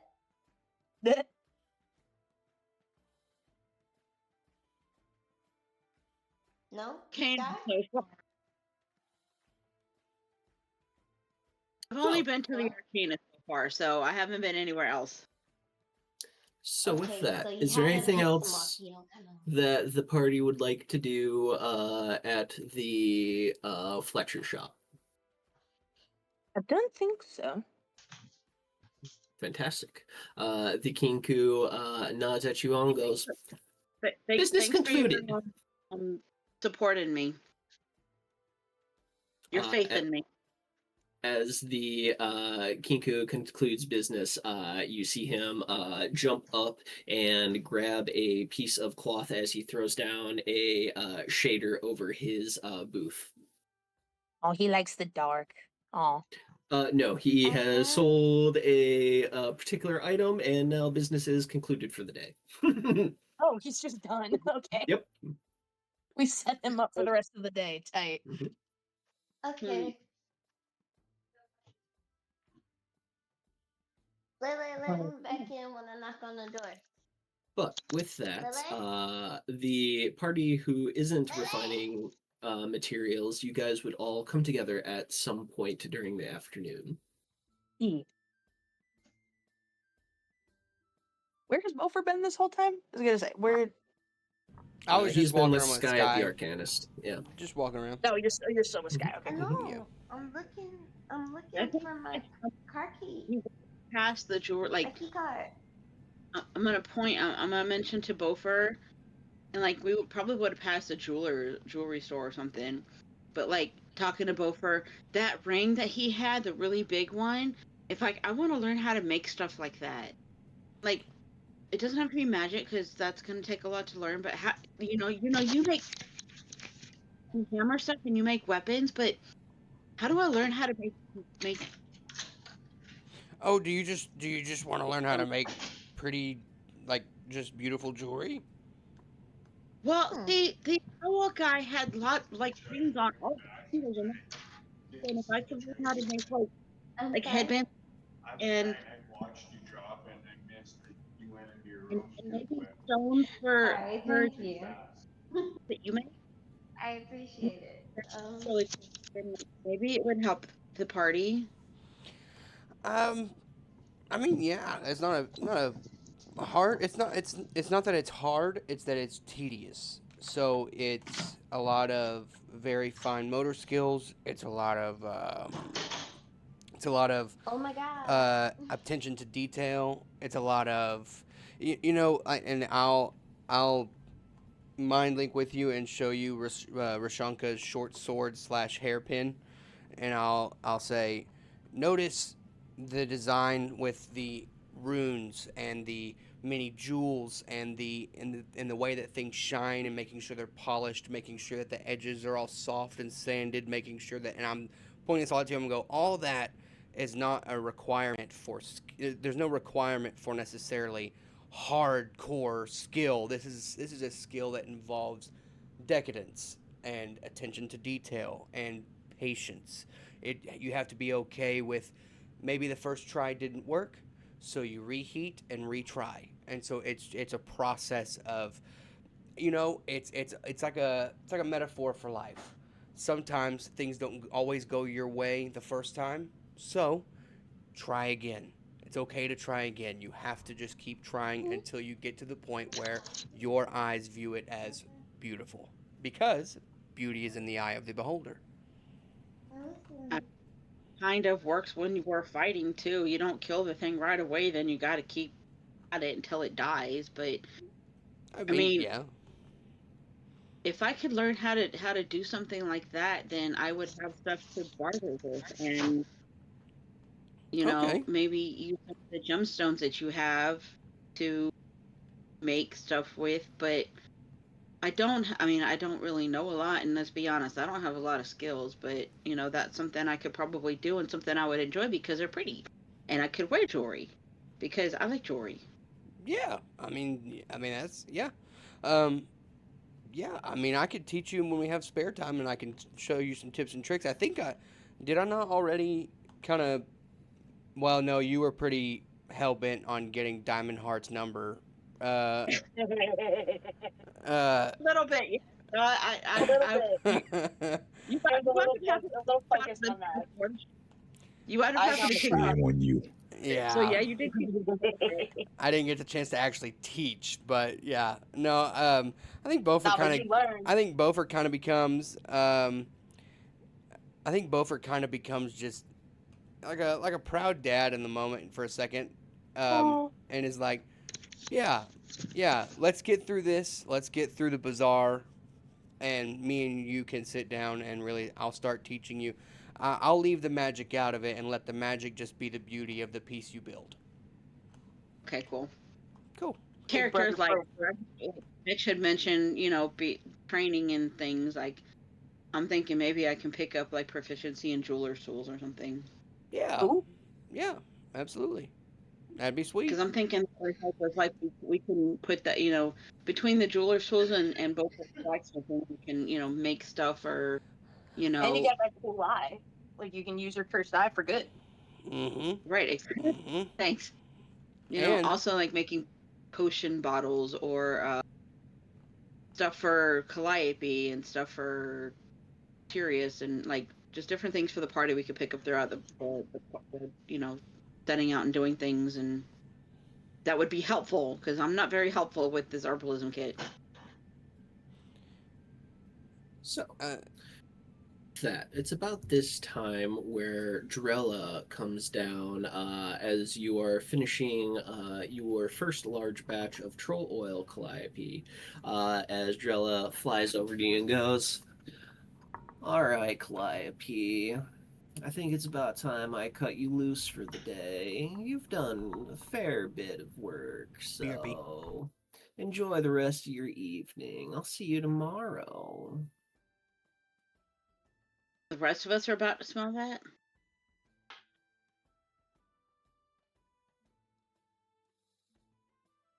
Is Calliope not here? But Come back. you can blame it all on We'll me. come back to that. All right.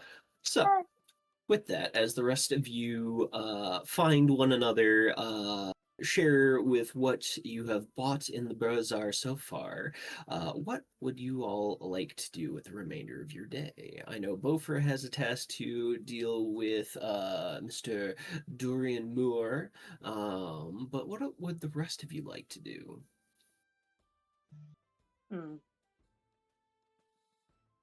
Anybody? That's a no clue. I did just go shopping, so I want to give the forgery whatever. Shoot. I did actually have an idea.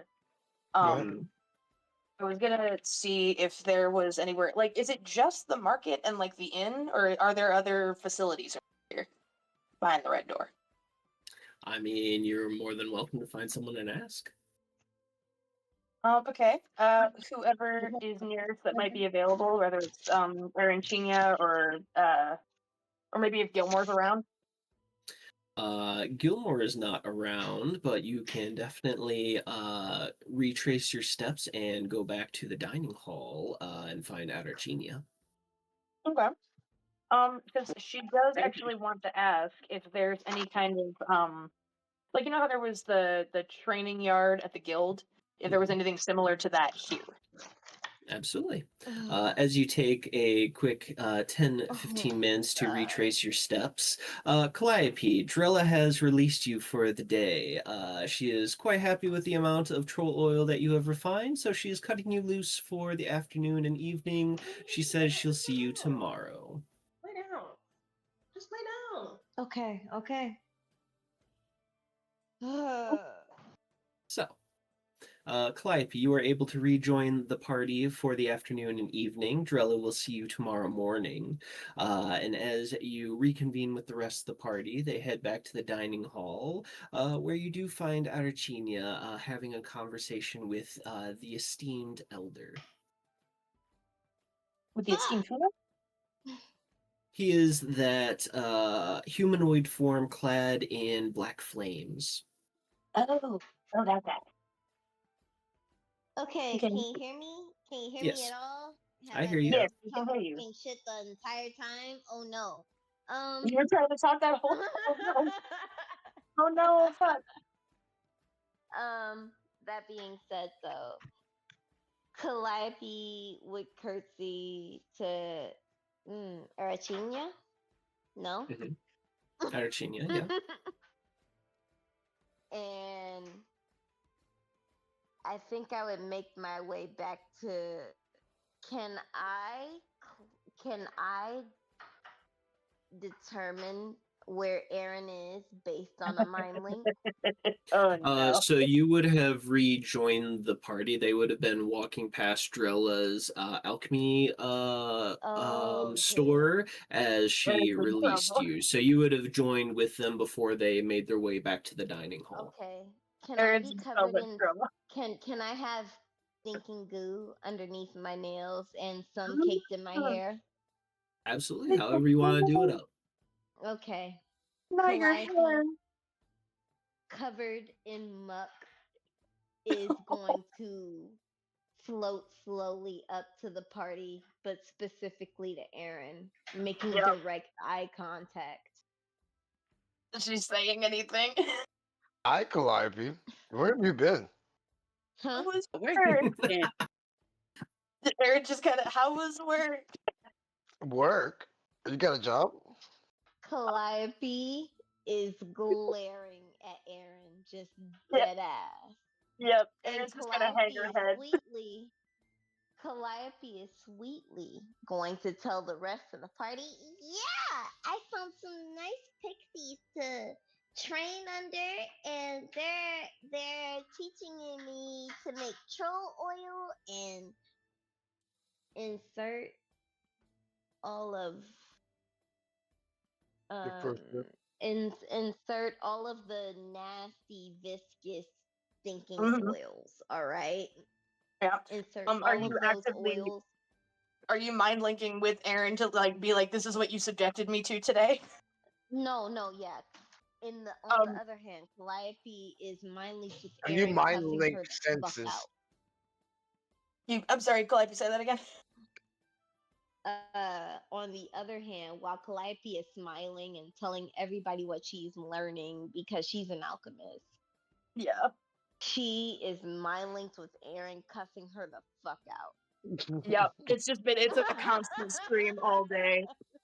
And I would imagine again if she's subjecting Aaron to what she had to go through today, Mitch. Do I need to do a con save to see if I gag or not? Bitch, do you know what troll oil looks like? Do you know what it smells like? You're Probably muted, buddy. You could have listen, because whether or not you're saying you did it for me, I would have lived without y'all. I was doing it for you. So This is why I yeah, go as after. Calliope like drifts over, the entire party kind of is like, we smell her before we hear her and see her. Oh yeah. my god. Oh my god. No, I love you. I'm loud. That's why I'm out there. You acting like it's something you can't like control. Because Yeah, it's it's not. really It is not, something. Elisha. I've been loud my whole life. Oh damn. Oh, it's 10 o'clock. Oh my sister's sick. Oh, we have to be up at 8 o'clock, or we have to be up at 6 o'clock. You know, Elisha, just cut it short. I love you. I be manic, and I managed to do what you asked me to do on a regular basis by myself. What do you mean? I mean, I have to be up early by myself, and I still make D&D. D&D is my therapy time. So, like, yeah, I came on it. My issue, lot now I don't want you outside is because you're intoxicated. I don't want to say. Okay, but I be intoxicated every week, loud as fuck every week. And the thing is, I wasn't the only person echoing outside. You asked me to come back into the room, and now you're mad at me for being loud when I went outside loud. Okay. We lost Branch. And Calliope, we can hear everything that's happening on your end, babe. I'm sorry. I think that's why we lost Branch. Live from New York. It's Saturday night. Okay. Yeah, no. I genuinely give me a second, guys. That's okay. And that was a 4 to that con save with my +0 to con. Yep, definitely a small gag. So, yep, 100%. as you all drift back into the dining hall, you would see Arachinia talking with the esteemed elder. You would see several more people have kind of converged on this particular dining point. It's a little bit busier in here than it was earlier. You have probably about 50 or so people here, including yourselves. Am I back? Oh, am I Yeah, heading you back guys in? are. Okay. Yeah, you guys are We're all all back. together essentially. Okay. We're back together for dinner. I'll look at Aaron and I'll go, I got a job. Job 2. You got a job 2. Okay, cool. Wait, why is everybody getting? Are we gonna be here that long for that? I thought we were leaving. For 2 weeks. We're gonna be here for 2 weeks, and I have a plan/idea of what I can do. So Mr. Moore will be my first point of contact into the plan of what I got for an idea. Wait, what's your plan? Well, seeing as how Morodin has blessed me with the ability to craft beautiful things, I'm going to craft a bunch of beautiful things and enchant them, and then sell them for high dollar. Yeah. Or at least attempt to. By the way, what's $1? Sorry. High amount. High coin. High coin. Kidding. Sorry. How dare you? I'm sorry. But Aaron, you did have a question for Arachinia? Yes. So I was going to ask if there was anywhere in or around the premises where one might be able to train, say, with knives. Because I have this like dagger proficiency, and I have this really cool dagger, and Aaron has not trained with it at all, hardly. Oh yes, we have several training facilities available. Are you looking for just target practice or live sessions of training? Sessions. Yeah, you guys can hear me, right? Okay. Live session first, and then maybe target practice once I'm a little more confident. I'd like to be able to learn from someone who knows what they're doing, because as much as I've been blessed with, magical fortification with my skills, I haven't actually worked with them much. Bofer perks up and goes, "Wait, we can spar?" Oh yes. Yeah. There are many people here that enjoy fighting. Oh, okay. I don't always enjoy it so much. It's more that I need to be able to do it. Me and my friends get into trouble a lot.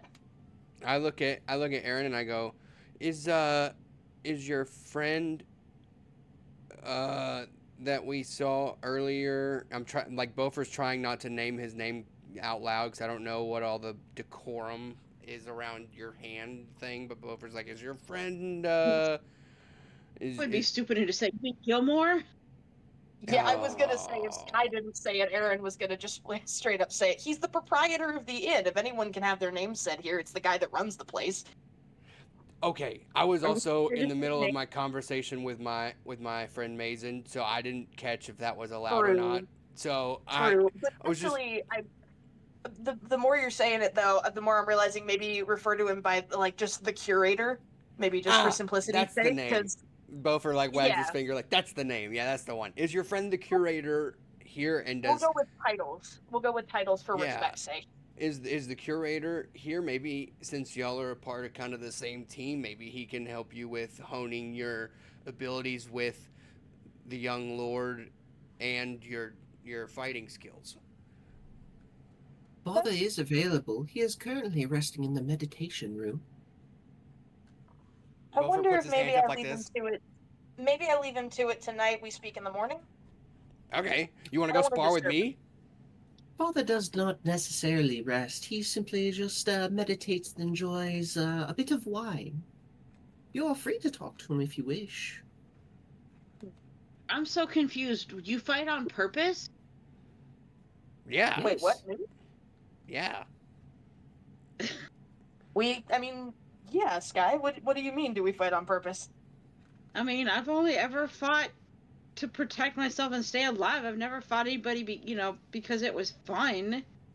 No, it's not. It's not necessarily for fun. It's to It's for hone. training, Once so that again, the next time we do need to fight to keep ourselves alive, we're better at it. similar to. Urchinia goes, you enjoy to live, so you must Mhm. enjoy to fight. You Mhm. must fight Exactly. to live. That's quite a way to put it, but she's not wrong. Beaufort goes. I mean, remember, I was explaining Right. to you about metalworking earlier. How you have to continue and practice and patience and all that stuff applies to learning to fight as well. You can't just jump into a fight like and think you're gonna win all because you think you're gonna win. I mean, Right, exactly. I've since I was, I guess, born again or reborn, trying not to fight, but I fight when I have to, and I've managed to stay alive. But I've never thought to practice my I mean, I practice my magic, but not my battle magic. Oh yeah. I, Oh. I'll actually mind link with you and give you a flashback of Beaufort like in his paladin church like learning how to fight with magic and stuff, and you just see a younger, more more bulky, more stout, like He didn't have his full beard yet, yeah, Beaufort. yeah, Mhm. yeah. Beaufort's like a lot more stout, a lot more like just like raw you were muscle. so young. And I'm out there with other friends with like wooden swords and wooden shields, just like practicing forms and like swishing and stuff, and then also like learning to cast magic at the same time. So like you'll see Occasionally like getting knocked on your ass, getting yeah, up, dusting off, doing yeah. it again. I'm like, oh, you have to hone this. You can't. Same thing with metalworking. You can't just hit a piece of metal and say, "Up, done." You have to hone it, practice, patience, all those things, discipline, especially. Same thing with our spell work, honestly. Mm-hmm. I've practiced with my magic, but it's only been at the temples, and obviously we don't practice with the, attack magics and the combat magics. I just hone my magic with utility magics to get better at, working with my magic and learning how to center it. Yeah, yeah. Everything requires practice, whether it's for combat or just knowledge. Everything Mhm. requires practice. Because obviously in the temples, I'm not going to attack the priests or whoever is teaching me magic with whatever attack spells I got. Hey, quick question, Because Mitch. Since I have apparently a proclivity, I didn't realize this was in my notes, but I have a proclivity for martial weapons. Would that also mean that I was trained as kind of martial, like almost like military martial arts? Yeah. Okay. You have Yeah, a you're basic understand of like hand-to-hand combat and how Yeah. to Like how like Marines like learn if you how to ever get fight. disarmed, like you're not just gonna be like, oh, I'm fucked. No, you'll be able to throw punches. You'll be able to use Right. basic combat Yeah. techniques, things like that. I'll look at Aaron and go, if you want, you can train with me, and I'll teach you some stuff that can I actually roll like a history to see if I remember a whole bunch about what I learned. Sure. Like as far as because now it's committed. It's Have like you if ever? it's been a while, yeah. Yeah, like I've always told people sometimes things that are muscle memory, it's hard for me to teach because I don't remember how I learned it. So the only way to teach it is to show me how, basically. Yeah. And this could actually work too, because again, like you're a different size than Aaron, so this could train her to be like good against It would different be kinds so of. ironic if you rolled in that one. No, I rolled an 11. Oh, I feel no. like so maybe like I Feel remember ironic. very rudimentary, but the rest You're is all rusty. just muscle memory. It's like I just know it because I know it. You're rusty and Aaron's just a student. This will go perfectly well. Exactly. But Beaufort's like, I could show you at least a couple of moves that I was taught, maybe like 2 or 3 to help with like at least like staying out of harm's way directly and hand to hand. Maybe something that maybe I can teach you also how to give a good like landing blow, something that's gonna help you with thrust and giving power. And then Beaufort slaps his thighs and goes, "It's all in the hips." Aaron just kind of chuckles at that, but okay. I mean, worth a shot. Eruchinia kind of giggles and goes, "I can guide you to the training areas if you wish." Yeah, absolutely. Yeah, by all means. Fantastic. I figure again, while we're here and have the time, while no one's trying to kill us, we should hone whatever skills we can and learn all we can. Because Aaron's what? Nerd. Eruchinia turns to the esteemed elder and goes, "I shall return to our conversation in short order, esteemed elder. I'll be back in but a moment." As she gets up and takes a slight bow towards the esteemed elder, she goes, "Follow me. It is just a quick jaunt away." And again, she moves at a very quick pace, seeming just to glide over the floors. And again, as you guys all have to kind of basically go into a jog to keep up with her. But she does end up going down several long corridors and eventually taking a staircase down. You guys find yourself in essentially like a large circle chamber with several connected circular chambers. You see one has like training dummies, another one has like cage doors where you see low-level monsters kind of set in small pens, and then you see like 2 areas where there's people already kind of sparring and training. Oh, nice. Not anybody we recognize, right? No. Or no? Okay. Cool. As we get in, as we get in there, I'll take my shield and kind of set it down, and I will I'll leave my braziers kind of on so that way I don't get nicked while I'm showing Aaron stuff, and I'll just kind of walk her through like kind of that military like U.S. Marines type hand-to-hand combat, learning how to maneuver your knife, how to maneuver it in such a way that where it's not just a lancing blow, it's actually like a lethal move, and trying to show you like how to adjust your elbows, keep your elbows in to guard your chest, all these other things. As Beaufort is running through these, you're also catching critiques from Oku mentally as he goes, "Fix your right foot, shift it, wrist needs to twist. It's all in the stance. Watch the shoulders." Oh, it's funny. Beaufort's trying to teach, but you're also getting backseat teaching from them. Yeah, no, and I bet Yom probably pipes up too because he can. Yom, believe it or not, has been very quiet. He hasn't chipped in at all. He's off doing Yom things. Oh, okay. I mean, you can check in with him and see what he's doing. No, if he's not chiming in, she's not gonna ask. She's got enough critique as it is. Beaufort will also ask Aaron, like, okay, what's the most comfortable way to hold your dagger? Is it like this, and he'll show you kind of forward or kind of backwards up against where the blade would run along your forearm, or is it forwards? Yeah, no, that second. I think they call that the ice pick grip, right? That one. Yeah. That's her natural. Like maybe with the blade facing out, because like normally whenever we've walked through the dungeon, if she's ever had her blade readied, it's been like the blade in her right hand, like in that ice pick grip, and then shocking grasp readied in the other hand. Yeah, and so Beaufort will start to explain like, okay, so make sure anytime you're holding it like this that you keep your wrists firm, because if you allow your wrists to wiggle, you'll start to increase the risk of hurting or breaking your wrist as you swing or as you push, as you anything. You got to make sure that you keep them firm. Right. As die. you two are training, you do see a couple people kind of like looking over at you. And as you're training with your dagger, Aaron, you would see a very pale individual walk up, platinum white hair that's kind of like a messy mop cut, white on white eyes as he goes, do you wish to receive some tips? I am proficient with daggers. Bover would be like nodding his head to Aaron in this moment. Yeah, Bover's like, this- yeah, sure. I point to my sword on my back and go, I have more of a proclivity for bigger weapons, so I mean, this is just kind of rudimentary stuff that I remember being taught in my schooling. Not Bover going, that's not a knife, this is a knife. That's not a knife. Excuse me. The changeling before you has like black leathers that are pretty tight fitting towards his body. No cape, no hood, but you do see several like short swords and daggers kind of various points on his body. As he goes, with daggers, it is important to watch the joints. As he draws his dagger and like mimics your grip.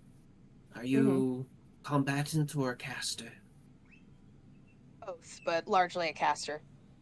Excellent. We shall train quite well then. As you see his right hand sparks, as you see shocking grasp in his offhand. Aaron would mirror him in that. Get into kind of a wider stance, bend her knees, eyes on him. He goes into detailed explanations as he like slowly like shows you like short forms. The trick is to aim for critical points: wrist, elbows, shoulders. These will maim, to say the least, but will also force them to drop weapons. These are critical blows. And he like shows you like where to cut on the wrist and how to angle your dagger arm to hit these points, or if you're countering to cut into the elbow. He goes, this also opens up the ability to grab that maimed arm and inflict additional damage. Are you gonna get any what is it, athletics checks or saves from me around this point? Or this is just kind of like a really slow like explanation on how to get a better idea of this combat form. okay. Cool. Branch is also in there, right? Mm-hmm. Branch. Branch, are you here? Yeah. Yeah, I'm So- while that new guy steps in to show her stuff, I'm like, me and you? Battle buddies? All right. Yeah. Training yeah. arc for the battle buddies? And I'm gonna look at you and be like, I need to get better at stopping like pointed attacks. And so with you and your spear, it would be good for me to learn how to use my shield and sword at the same time and kind of help myself. And so both. And I'll look at you and go, and I think ultimately you're a stellar fighter with that spear. So I think if I can even land some kind of lancing blow with a practice sword, I'll be content.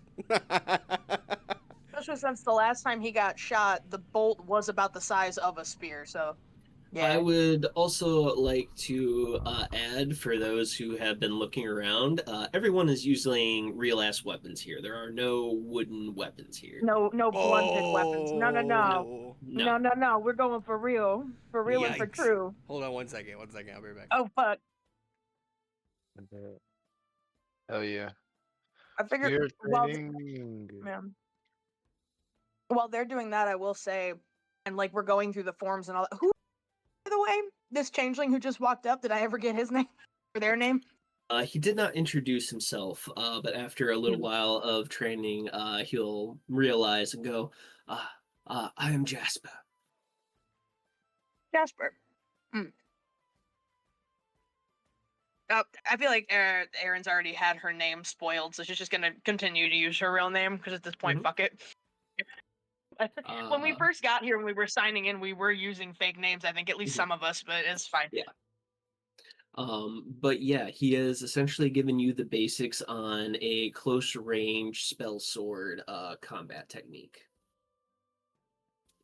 Excellent. Question. Like as we're moving through the forms and all that, what do you know about actually using daggers as ranged weapons?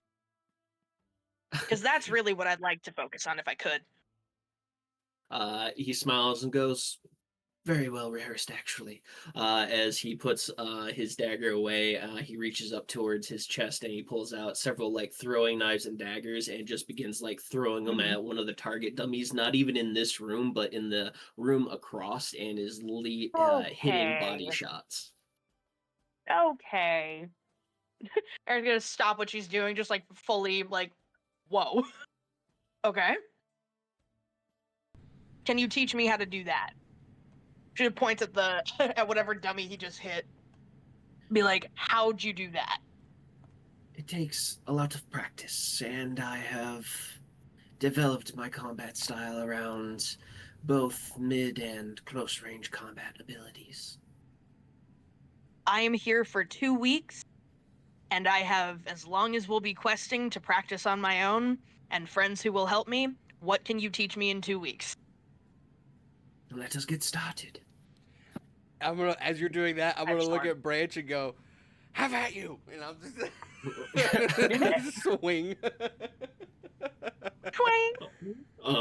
Not gonna roll combat rolls against you guys. We'll just say that you guys have a friendly spar to freshen up your abilities, and for you, Beaufort, to essentially figure out the weighting on your very new one-handed Zweihander and shield combination. Yeah, because the weight is very different because your shield is quite heavy, but your sword is like maybe 3 to 5 pounds. Like it is super fucking light compared to what it was. It is, yes. Yeah. For some reason, I thought Because White-hander, like, because I need to get good with sword and shield, but also at some point, whenever I can find the magic for it, my javelin is gonna be Yondo's arrow at some point. Oh yeah, I was wondering if you were still doing that. Yeah, I've just been waiting to figure out how I can make it happen. But Beaufort, it is getting quite late in the afternoon.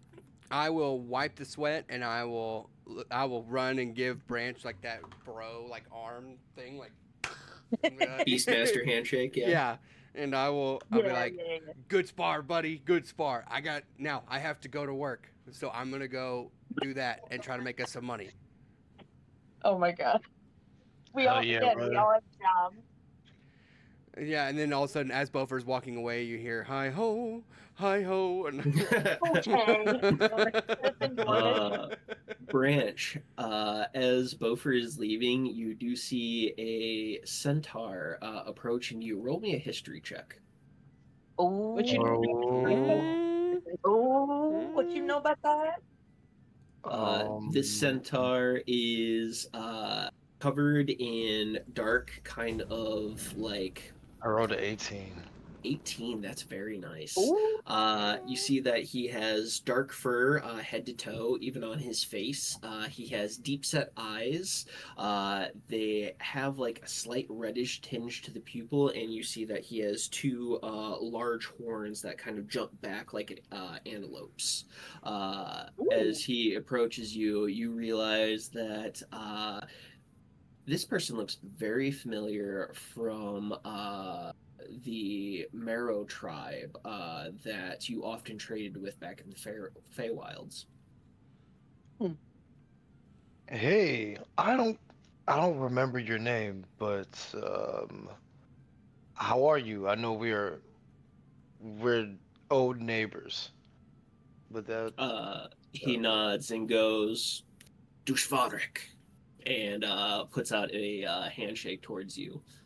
I give him a firm grasped handshake. Real manly handshake. Hell yeah, brother. His deep set eyes suddenly soften as he goes, I apologize for your loss. I appreciate that. It's it's been a journey. How's your home? We were also raided shortly after your tribe was. I'm sorry to hear that. We appreciate that. Well, what brings you? The Marrow tribe has spread to the winds. Most of them have gone to the Undying City for sanctuary. Have you any word of the aftermath of my tribe? nothing good. Mm. Most of the tribe that you banded with, they were also dispersed to the winds. Your casualties were far worse than ours, though. Well, shoot, what brings you here to this magical place? Hard to describe it as anything else.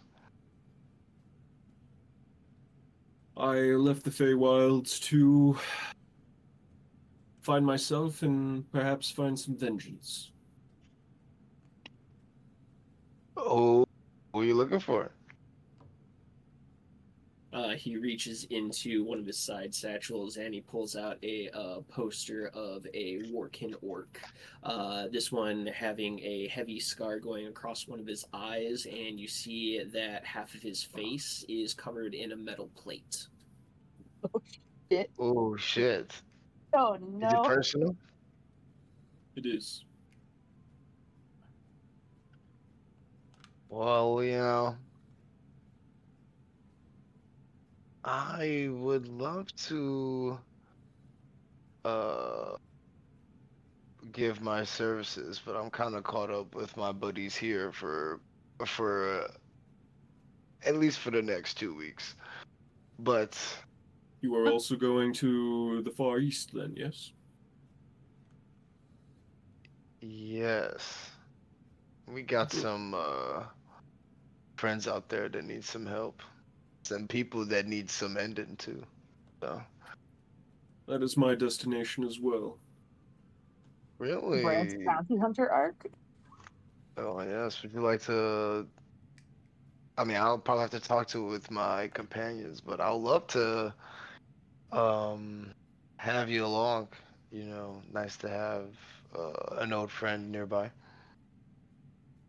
We will be going to the bazaar momentarily, and then we'll be heading essentially into the mountain range north of the desert nation. Sorry. You know, Mitch. You know what? By the way, this is Corby's character. Mm. I'm Oh, playing, this I'm is playing, Corby's I'm character? playing, I don't know. This is Corby's character? Hell yeah. No. I have What, something a special for level 9 Corby. fucking centaur or something? That's funny.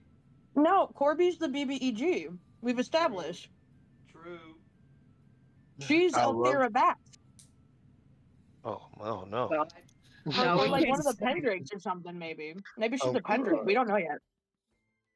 We can't do that. We gotta have like Corby be the BBEG we don't know about yet. Oh, Elthira Vask's boss. Like she has someone higher. Yeah, something like that. Because we Takes her can't have orders from. Yeah. Corby. She's the leader of the Obsidian Sigil. She's above. As this centaur continues, he goes, There are rumors of this particular. and he flicks the poster. This particular abomination having a war camp in the mountains north of the city. Not abomination. Oh shit. Oh fuck. Mm. Oh shit. Oh fuck. Oh no. It might just be, for the benefit of the realm to get rid of that. You know? I agree. Perhaps in time, if our pathways align, perhaps we could partake in this together. That sounds like a beautiful day to me. It's agreed then. For the vengeance of our clans. And I'll give him another firm ass handshake. But in the meantime, would you perhaps be down for a spar? as he reaches behind and he pulls out a massive glaive. Oh shit. Oh yeah. Oh shit. I got something special. I'll pull Malice out. How big is Yeah. his glaive compared to Malice? Like, The not that glaive, size matters, but the glaive probably goes about Size 4 feet definitely over his matters. head, and the blade on it is pretty sizable. Like it's Malice, not the size, mate. It's how you use it. Malice is probably like equal to Branch's head in height. This particular centaur is probably about 6 inches taller than Branch, not Oh. including his horns, and his Oh. glaive is probably like 3.5 feet taller than him. Oh wow. Goddamn. I He's do a have big a, ass slave. But he's I do have got a chain and reach. a knife. Yeah, But he's yeah. got reach. Yeah. Yeah. No, I do have a slaves chain play. and a knife attached to the end of You do. my spear. I do. Branch also has reach. To be I do. clear, I do also have reach. Branch It's a has little He the do. trickier. extendo. I do. he got that extendo spear. So, as Aaron and Jasper train in throwing knives and daggers, Branch and Kushvarik, they train in pole arms. Beaufort, as you get back up to Sir Durian Moore, he greets you and goes, "Welcome. I have prepared some basic blueprints that I would like you to proof and preferably make." All right, all right. Sure. What do you got? He puts up 3 blueprints that are very detailed measurements with what kind of fastenings he needs. Very well done blueprints. And they are essentially, one is a ring blueprint, another one is essentially a basic crown design, and then the third one is essentially the centerpiece of like a necklace. Okay, and I'll ask him too. I'm like, and you just need them. You just need them fastened. You don't need me to enchant them or anything. You just need them fastened. I just need you to take the rough metals and put them to the desired sizes specified on these blueprints. Yeah, yeah, I can do that. That's actually makes it a lot easier than trying to freehand it. Yeah, absolutely. And he gives you 1 ingot of pure 24 karat gold, an ingot of quicksilver, and he says, "This should be enough to take care of all 3." Okay. Yeah. Beaufort's getting to play with the fun metal. But I'll look. Does he have a forge back there, or is it? He has like essentially like a jeweler's forge, which is just a super downsized version of a forge. More like a kiln. Mm-hmm. Okay. I'll look and say, do you have a precise hammer for tempering? I do, but I would ask that if you are to use it, that you sign a bit of an NDA. Oh, okay. Yeah, I just need a small. I'm used to big hammers, and with this being very small and precise things, a smaller hammer with a little bit more of a precise mark to be able to temper the metal correctly, that would be most helpful. But if I need to sign it, yeah, sure, I'll sign it. I don't mind. He pulls out a scroll and goes, "If anyone asked, you were the one who used your own tools. You did not see anything of my personal inventories when it comes to tools or precision work." Sure. Okay. I'm gonna read the NDA. Is there anything in there that's? It just says that you cannot for the speak loopholes. to the tools that you use. If anyone asks, you are the one who used your tools. Yeah. Beaufort's like, oh, sure, and I'll sign that. He nods, closes the back room door, locks it, goes over to the window, closes the shades, goes over to the other window, closes the shutters, locks them, goes over to a cabinet, does arcane knock, retrieves a key, clicks the lock, opens the lock, does another knock spell, opens up the cabinet, and he pulls out a small hammer. It is as black as the void and has a small star pattern to it as he gives it to you. Am I using the a cosmic Udon of hammer? hammers. Am I using a cosmic hammer? What the? It's the Udon of hammers. You are Ours and currently everything. in possession of a void jeweler's hammer. Oh That's my cool. word! All right, yeah. That's cool. And he gave me blueprints, so this is gonna be easy. Like I don't have to freehand anything and like try to make it out with my own mind. This is easy. How hard could it be? He said confidently. Well, that's the thing is like everything I've done thus far has all been Right. freehand and kind of like just by making it to the shape that I believe it to be the correct shape.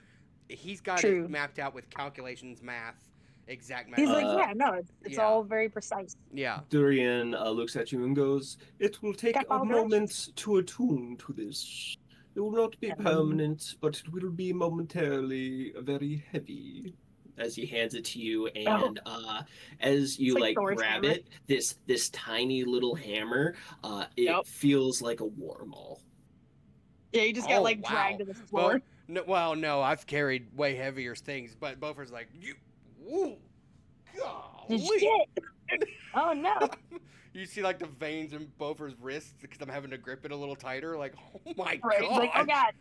Yeah, I'll take a moment to attune, I guess. But after like 5 minutes, you're like, oh, okay, this is much better as it becomes light as a feather in your touch. Cool. Yeah, cool. I'll just do exactly because the thing is, like I said, it'd be different if he was like, "Can you make a necklace?" And it's like, okay, I can. No, he has designs already laid out, measurements and width, like how thick each strand of metal needs to be to create this particular design. Yeah, which means he also has expectations you have to meet here. Oh yeah, I mean, very specific, precise.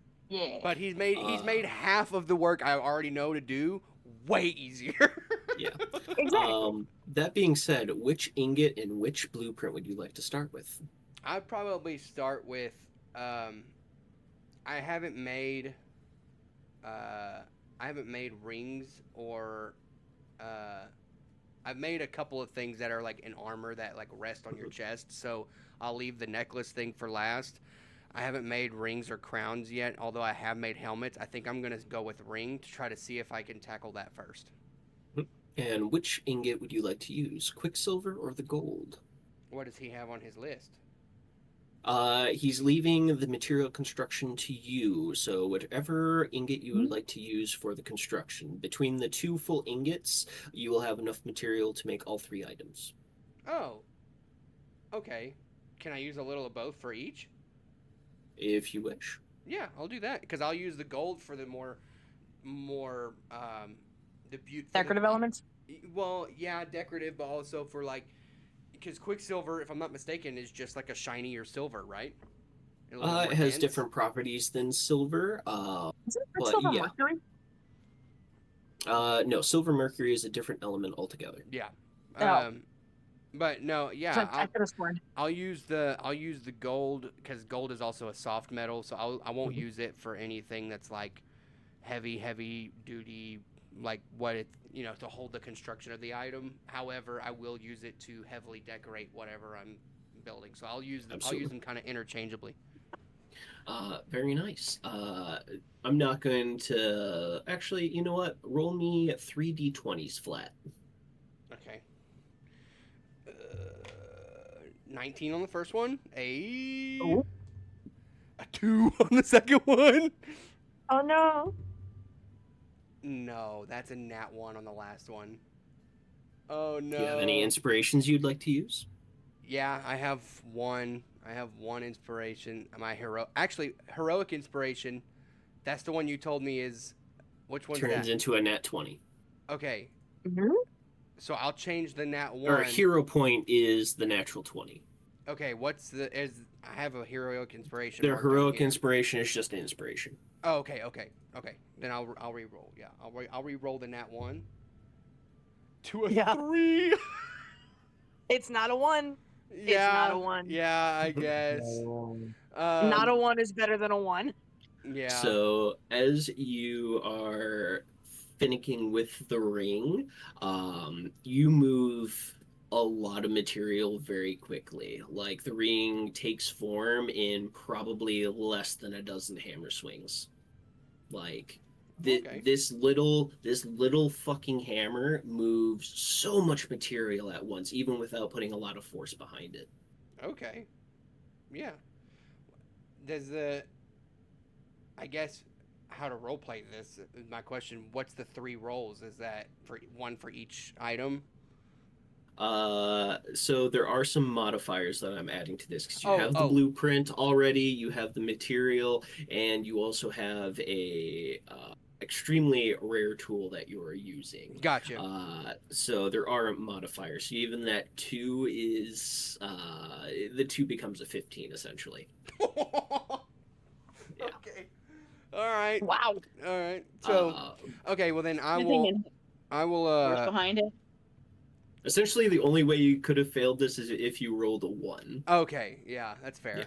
Yeah. Can I actually then, if that's the case, can I actually? Would you allow me to roll another roll to see if I can add? Did he give me any specifications for adding to his blueprints, or just stick to the blueprint? Stick to the blueprint.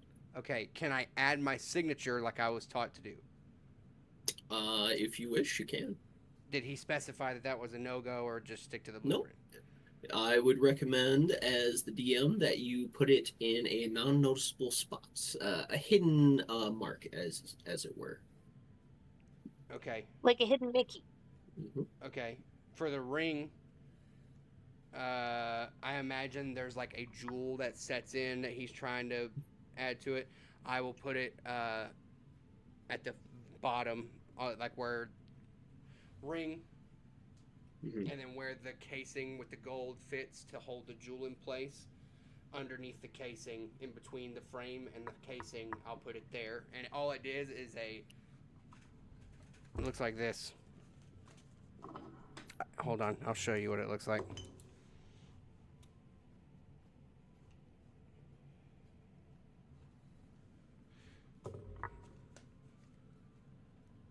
Nice. I like it. So it's a B, and it curves out to an S that goes out to the side.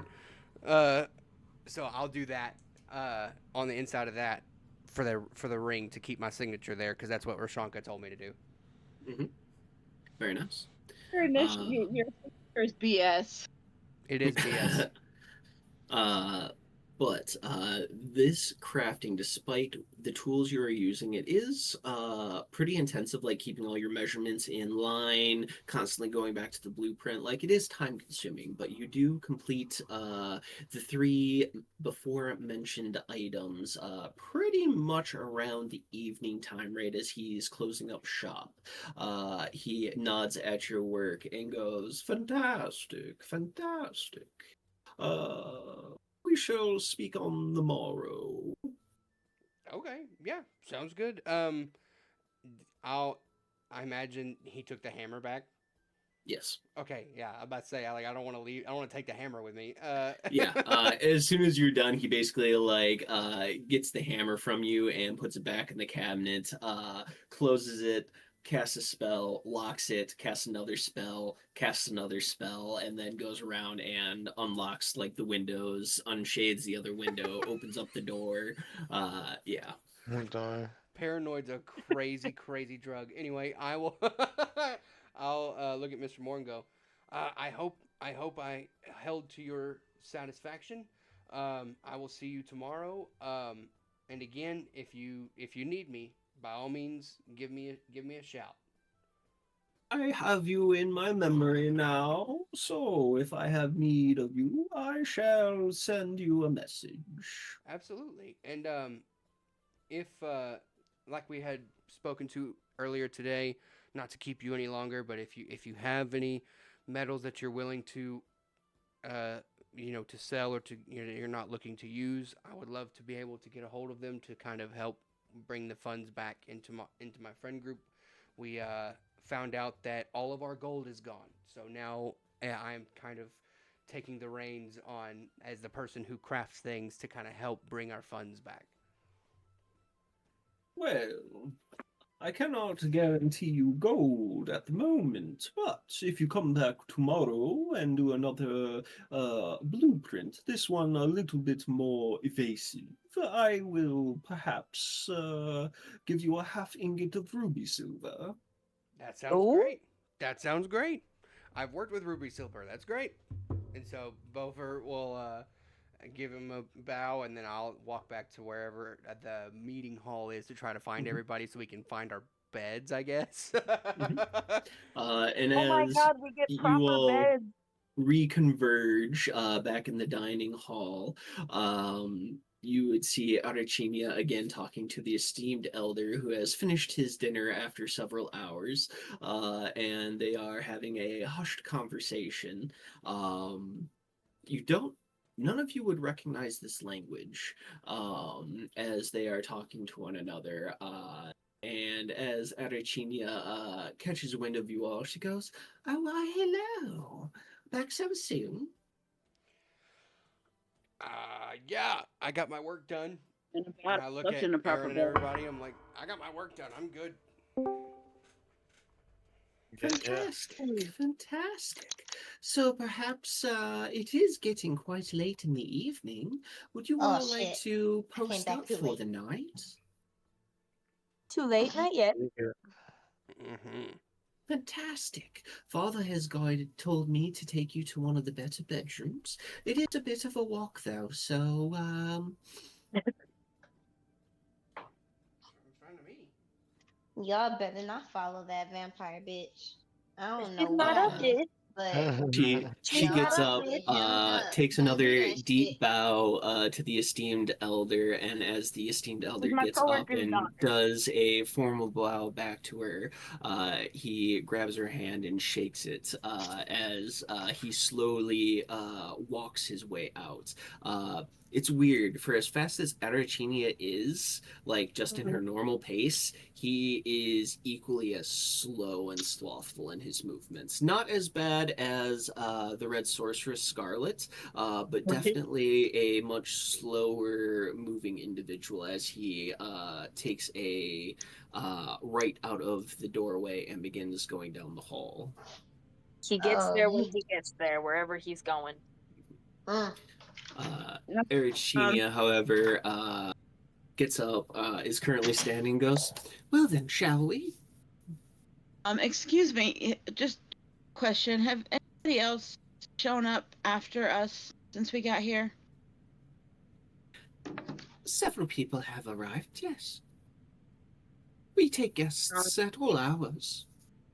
Anybody on, well, I don't know if they bring in the dragon, but a orc woman and a man with like some scars missing an arm by chance?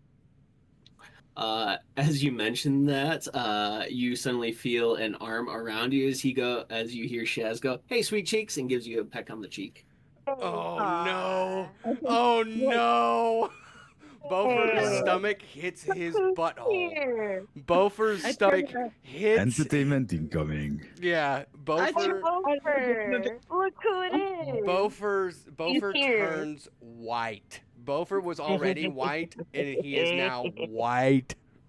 As you hear heavy footfalls behind him, as you see clad in full plate armor with a massive shield that dwarfs her, with a hammer on either side of her belt. You see her war helmet and mask sitting on one of her shoulder pauldrons as you see Rashanka glaring down at you, Beaufort. Her hair still is done up in that big braid, but you see at like the front of it, you see that little hairpin that she has kind of like sitting at the top of her massive dreads, as she has a bit of a shit-eating grin mixed with like a glare of "I'm about to fuck you up." I look at what's the young girl's name who's kind of been leading us around? Arachinia. I go, Miss Arachinia, could you remind me of how to get to the sparring halls? Absolutely, it's actually on the way. That would be great. And I look at Rashanka and I go, spar and talk? You see her kind of smirk as she reaches back and takes her shield off and puts it on the side as you hear a hefty as she goes, "I'm going to eat first, then I'm going to fuck you up." Okay. All right. Beaufort is visibly not only uncomfortable, but just visibly not okay. Because he's in trouble with his wife. Rashanka reaches over and grabs you by like the back of your armor and goes, "We are going to eat together. Come here." All right.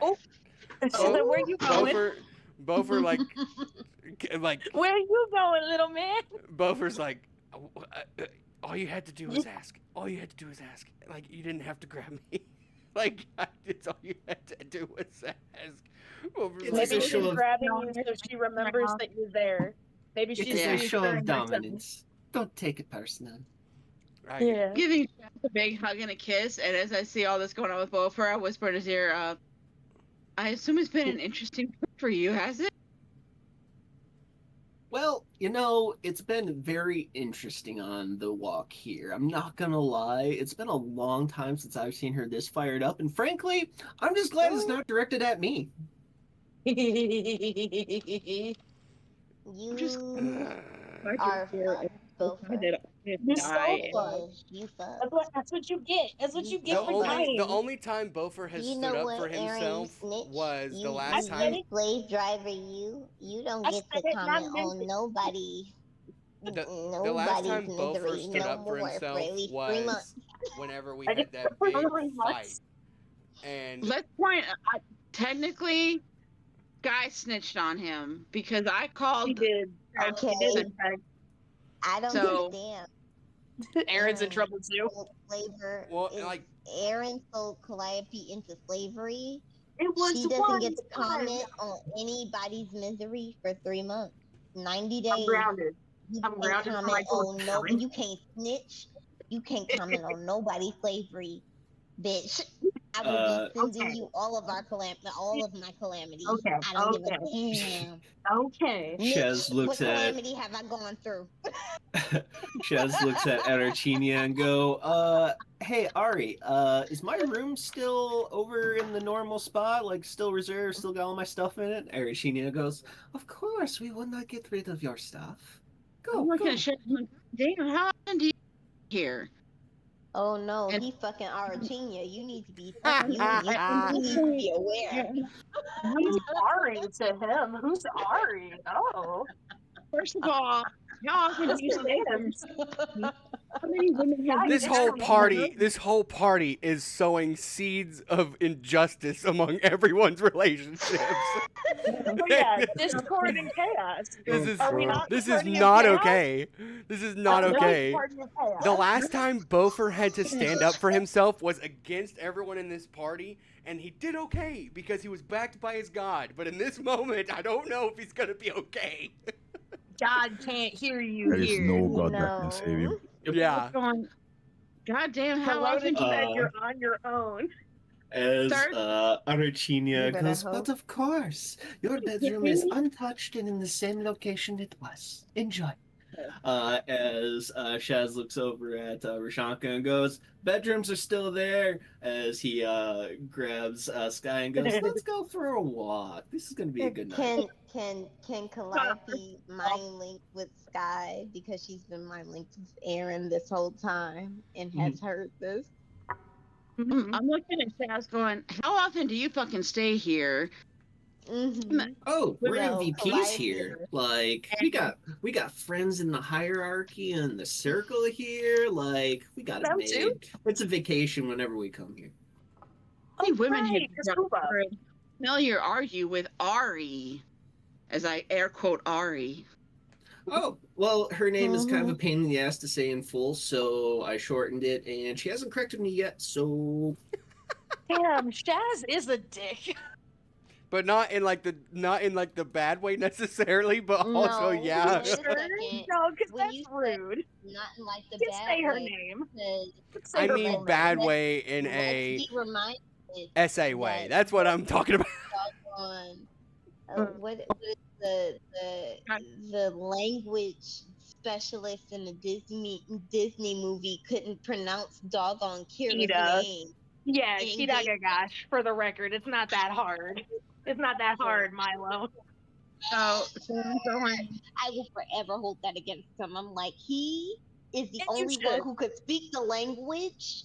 And he can't get her name right? No, read it and couldn't get her name right? No, no, for real. No, for real. You got a nickname that's bullshit. That's bullshit. Anyway. You speak the language better than her, but you can't pronounce her name. Fuck you. Aruchinia goes, He is lucky he is relatively cute. Yeah, see, exactly. That doesn't help him at all because that just gets him in more trouble. He gets away with it And because he's pretty. I'm looking at Milo's pretty too. I'm looking going, is this something I need to be jealous of or worried about? Yes, but he'll Archinia tell you looks at no. him, looks at you, and goes, "He is cute, but he does not stand a chance in hell." Amazing. I like her. Shaz is just like, hurtful, but okay. I mean, to be fair, he had to go through a lot of shit with me too. It wasn't supposed to be like Was a thing. it? It was 2 weeks and you said I love you. You did. Yeah, because we almost died in the dungeon. Yeah, sure, the almost died excuse. Okay, fair. I was gonna die, but okay. So I'm gonna look at. Bonded with Well, him. It's fine. We were about to go to bed, but I guess if you want to go get food first, or we could go take a walk. I'm good either way. I mean, it is a bit of a walk to the bedroom, and he reaches into his armor and pulls out a flask of drink and goes, "I got my dinner right here." Oh, Lord. Degenerate behavior. Oh Of Lord. Whatever. I'm an alcoholic too. I understand Right. behavior. I say, of course you do. You know what? It's been a long journey for me. Whatever. And I'm gonna smell like. You need a shower first? Yeah, you probably do. Okay. I don't think I smell. I just bathed this morning. I mean, after we got back with Terrorwing, I went to the sauna, took a dip in the pond. I mean, I'm pretty well off. It's not like I've done a excruciating hard labor lately. Okay. I mean, I'm just checking. I'm sorry. Rashanka currently has a mountain of meat on her plate, and she is currently smashing foods. She about to beat Beaufort ass. Beaufort has gone fueling through. up for the ass whooping.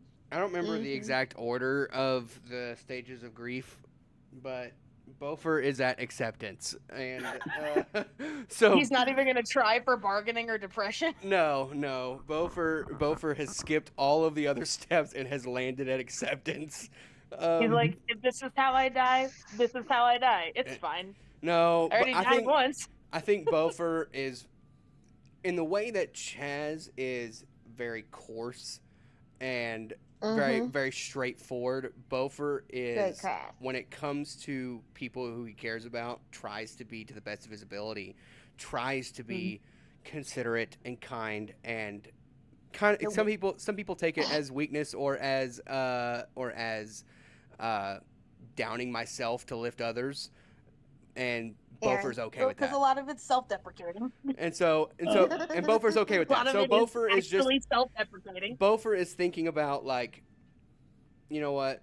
Whatever she decides to say, it's fine. It's not like I've had worse. I'll take it. It's fine. I'll try to give my reasons, though they will be seen as excuses. It's not an excuse, but it is the reason. They will be. So as Shaz and Sky walk off to wherever Shaz's bedroom is here in the Red Door, oh boy. Aurichinia takes the rest of the party down a set of crazy labyrinth-like long hallways, lefts, rights, diagonal corridors, taking a staircase up another long corridor, before you guys come out to a luxurious round bedroom that has essentially like connecting doors to it, and each of these has a separate bedroom attached to it. So this is like a central living room, and then there's like bedrooms attached that each has their own door. As Aurichinia goes, "This will be your suite until we reach your destination." I don't know why I'm using fucking Heidi's voice. As Aurichinia goes, "These will be your bedrooms until we reach your destinations. So please make yourselves at home." Mitch, can Calliope be nursing calamara's egg because I need Oh. an extra hand. Yeah, absolutely. Don't you have a mage hand? You have your mage hand. Yeah, no, I haven't. I have a mage hand, but so does Calamara. Oh, Um, right. So, the rooms themselves the floors are made of black marble. You guys have these beautiful heavy doors, and as you go into each of the individual bedrooms, there is a very large bed, warm blankets, silk sheets in case you run hot during the nights, big pillows. There are draw curtains to each of the beds, so you can absolutely turn it into a blackout situation. The living corridor itself has essentially like one large circular couch, and just a mess ton of floor pillows everywhere. Jesus. They got a pallet on the floor for y'all.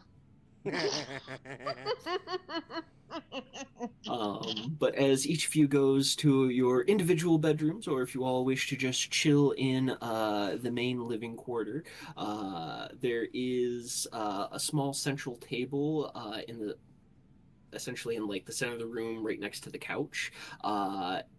Arachinia goes, "If you wish for tea, just tap the center and it will manifest whatever beverage you wish." Oh, That's cool. Any beverage? no, Any beverage. no. Y'all need to be very wary. Y'all need to be No, y'all don't have to be worried because Aaron is a co-worker of the motherfucker. If she wasn't, oh my god. Arachinia walks over and double taps the center of the table as you see what appears to be a shot glass with a clear liquid. As she grabs the shot glass, tosses it back, and sets it back on the table, taps once the glass disappears. Y'all be safe. I don't know what to tell you. I'm a slave. You're back at the inn with us already. You were cut loose from work for the day. Yeah. Oh wait, what? Oh yeah. Oh no. Yeah, Calliope you is came going back. to be. Calliope's gonna be looking at this lady like, okay, y'all go ahead. Yeah. Why not? Y'all go ahead and drink what she says she got for y'all. Y'all go ahead. Y'all go ahead and drink it. Just from being are we on the same floor as my party, or is Shaz's room on a completely different floor? Completely different floor. I figured. On a different note, Calliope is mind linked with Aaron. Oh, you bitch! I can't believe you sold me in this. Like, what the? Back on that tangent. Aaron and Branch are both in the. Are we still both at the sparring ring, or have we come back to the group too? You guys all came back together to the dining hall. Okay, cool. So we're all in the rooms then. Cool. So why are we mind linked? Why is she not just cussing me out verbally? No, because does anybody else know? Does anybody else know that you sold me into slavery? Boper. I actually don't know if we said that bit. I don't know if we said that bit. Exactly. So Calliope again is just going to slide up next to you and cuss you out covertly. I love it. Aaron's gonna look at you and verbally, I said I was sorry. And again, we won't be putting the gold in the bag of holding anymore, will we? Calliope verbally is going to look. She's gonna glare at Aaron. My job is to hold the bag of holding and to open it when you guys say fucking open it. You sold me because I opened it because 2 other motherfuckers told me to open the shit. Fuck you. Fuck you, my baby bird. I love you so much and I will never see anything poor happen to you. But how dare you sell me into slavery, bitch? I'm going to make your life hell. I did not sell anything. It's services rendered. I said work You off the sold debt that me, you incurred bitch. for the I didn't supplies have a, that you I wanted. didn't have a debt incurred because we didn't have the fucking But this shit secured because I didn't have the money for it. I didn't incur a debt. why We didn't didn't buy we have shit. the You money? sold And my why labor didn't we to have the get money? the This shit. goes on for some time. We Yeah, didn't have so the as money we because pan it's out from worthless. Calliope and Aaron having a hushed verbal back and We're going forth, back and forth in Dwarvish. Bofer can understand us, but no one else can. Bofer is currently eating in the dining hall with Rashanka as Rashanka finishes chewing on a bone of a large roast that she just finished, kind of biting off the end of it and throwing the bone on the plate. She looks at you, Bofer, and goes, "You have some nerve playing with a girl like that." Ooh. Oh, Bofer takes his ale, sips on it, and goes, "My dear, I do not intend for you to have taken what I said as playful or as trickery. You come to me as a ghost, giving your heartfelt goodbyes, and then literally not 5 minutes later, you give a call back saying, "Oh hey, I'm back." Well, tell him, Rashanka. Get his ass. here is the truth, and you can cast whatever magic you may have to detect whether I am telling the truth or not, and it will stay the same. I did not know that my friends had the capability of bringing me back to life. I did And not that know. magic would be an ass whooping. Yeah, I didn't know that my friends had the capability of bringing me back to life.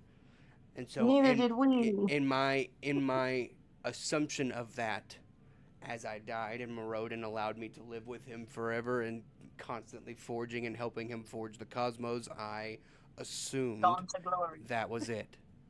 And so I made a request to Morodin to allow me to speak to you, and because of the righteousness and the path that I hold, he allowed my wish granted.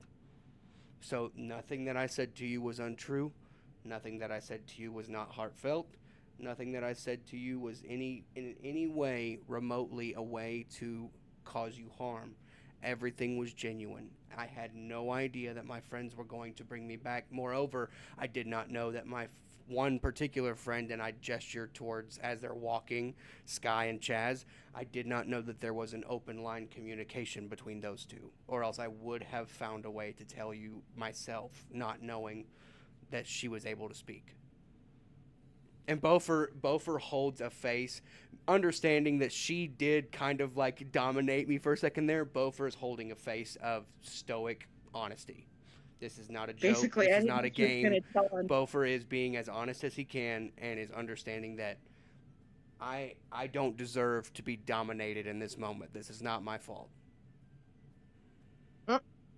Rashanka nods. Well, I have eaten. I'm ready for a bit of a workout. Sounds good. I hope you know that what I say is the truth, and I hope you believe what I say is, at least if it's not something that you can full-heartedly believe, it is something that is believable. Because I don't have any other thing to say except I am sorry that it did throw you for a loop, and it did, moreover, cause, if not anguish, at least worry. So I apologize for that, and I will say that I am sorry for causing you that. At the very least, whatever else there may be for me to apologize for, if it can be rationalized, I will do so. But as far as what happened, I did not know. So if you need a workout, I'm more than willing. If I may interject, I think you should apologize in advance for the next, I would say, 5 times at least. So she That you prepares. die? Actually, as a matter of fact, I will go. Actually, to show you what happened. Check this out, and Bofer will pull his armor kind of down in his thing and pull down and show the giant decapitation scar across his neck. that's healed Why over. would you? Why would you? You're already in trouble. What do you mean? I'm not in trouble for dying. I'm in trouble for dying, resurrecting, and not contacting. That's what I'm in trouble for. Oh no, you're in trouble for dying too. To be clear, From you, not from Rashanka. you She looks sure? at the scar and goes, "It looks a little sensitive." Is No. she gonna poke it? I don't think it's.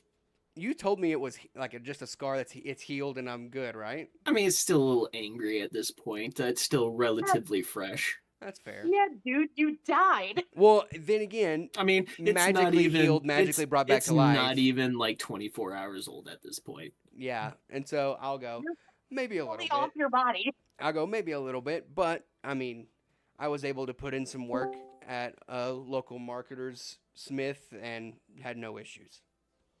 Good, good. So let us do this sparring session, and then we'll see how you fare after that, huh? Sure. Oh no. Bofer realizes that I am up against a monster. And so Bofer's like, sure.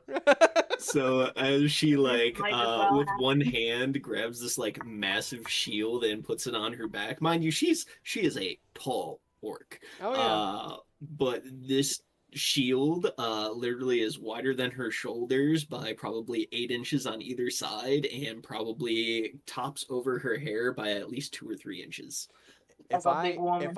If I give you a strategy at which Bofer can at least appear competent, can I give you a roll to see if I do okay?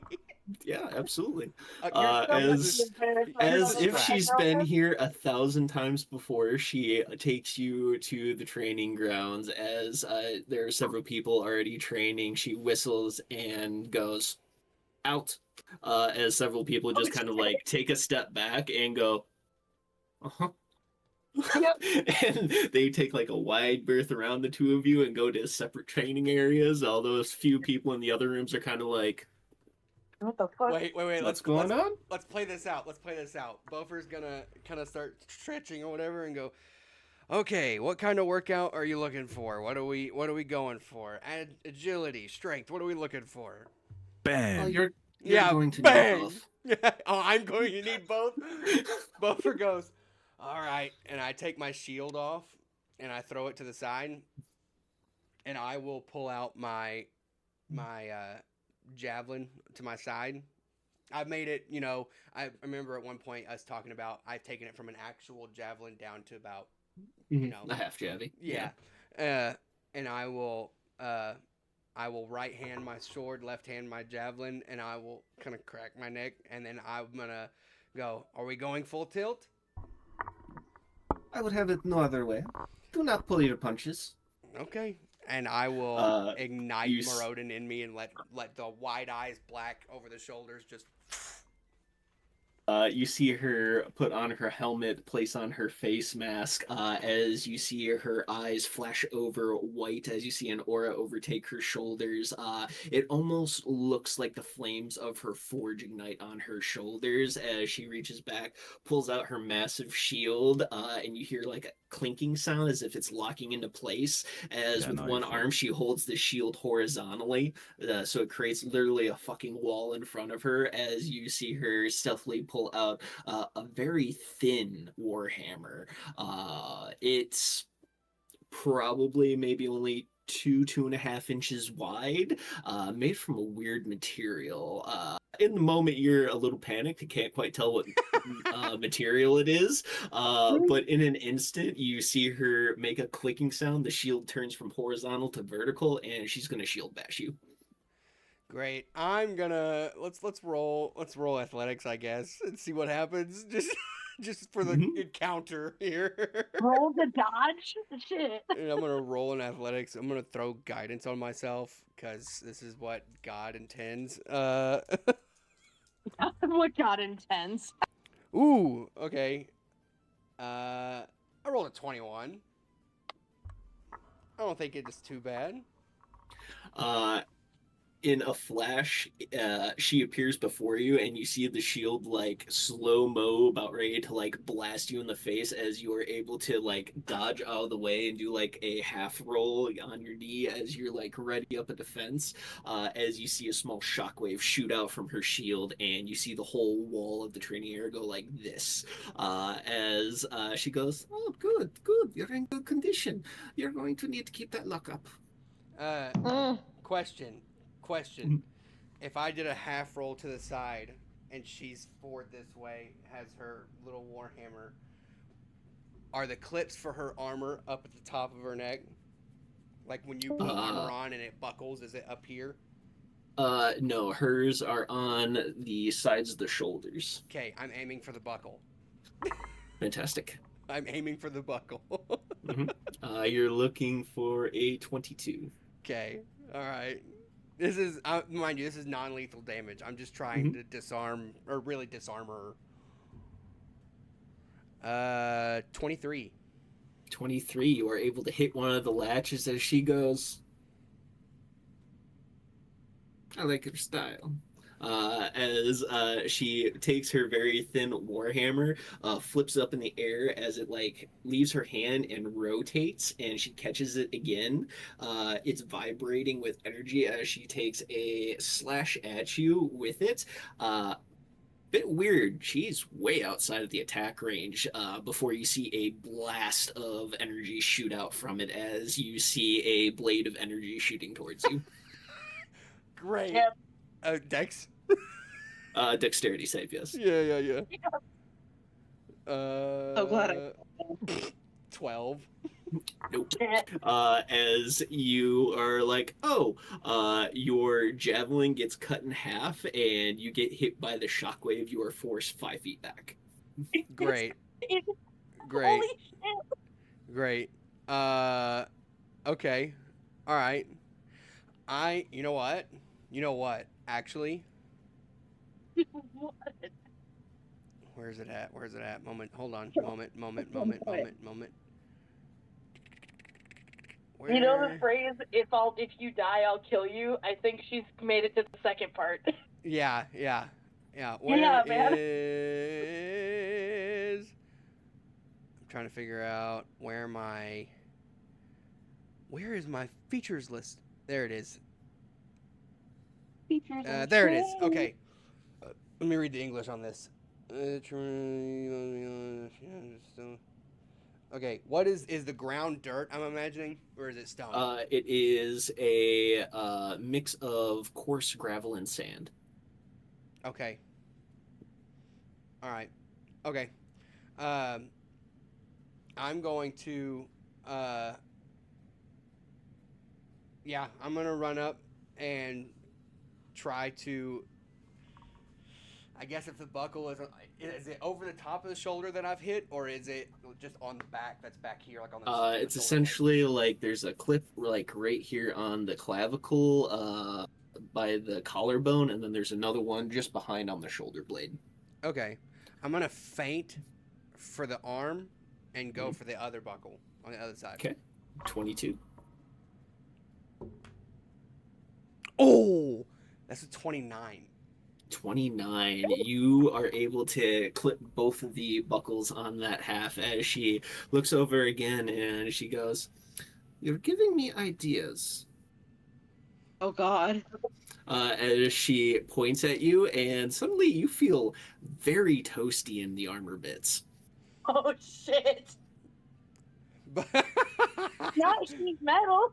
Yes, heat metal. Yeah. Not enough to damage, just enough to make you go. Yeah. Then what I'll do is I will. Right. I will That evil laugh. I will go for. I imagine she has hand armor that's Mhm. covering the fingers. I will, since she's kind of holding like this, I will try to parry and feint up towards the head, like kind of where she's holding the shield vertically, and then go up and under. I'm small, so I'm going up and under to try to unbuckle the arm and try to make her drop that, that not only drop the armor on her hand, but causing her to not care about the hammer in her hand and drop it. Yeah, absolutely. You're gonna You're need a so committed to the 22, fight. and you might be disappointed. I love how you're committed to the fight, but Disappointed? at no point consider apologizing I did apologize. You did. You did. for not calling, not for dying. That would be 20. Yeah, as you like get underneath the shield and you try to like cut upwards, you realize that what should be like leather strappings, it's a whole other set of armor Great. that is coating her bracer. So she has like her normal plate She armor has on, and then there's another another piece of another armor armor that armor. connects her arm to the shield. Great. On that As she note, looks I at you will and dodge. goes, she looks at you and goes, "Girl's got to protect herself. No more holding back." As she goes for a shield bash, roll me a dexterity save. Yeah, I have to roll stupid high because I have 0 to Natural 20. No, I got a natural 19. Plus, I had my guidance up from earlier to Nice. help me. So this is 23 for my dex save. 23. It's almost good. As you are able to, you were able to dodge it, but what you didn't see is the fact that she was coming in with a secondary attack. So as you like dodge the shield bash, you kind of catch a little bit of wind as she grabs you by your armor, picks you up, and yeets you across the room. I land and I'll stand up and I go, I wasn't even making my second attacks. Okay. It goes, all right. Oh, I haven't either. This is just a step and standard combination. If you want combos, I can do that for you. Buffer goes, this is a bad idea. This is a bad idea. You see her lift up her face mask as she goes, "Watch." Cuts her finger with her tusk, lowers the mask, puts an insignia of Moto on the forehead over her mask as you just see a massive aura shoot out from her. She basically goes Super Saiyan in this instant as you see a fiery aura shoot out from her.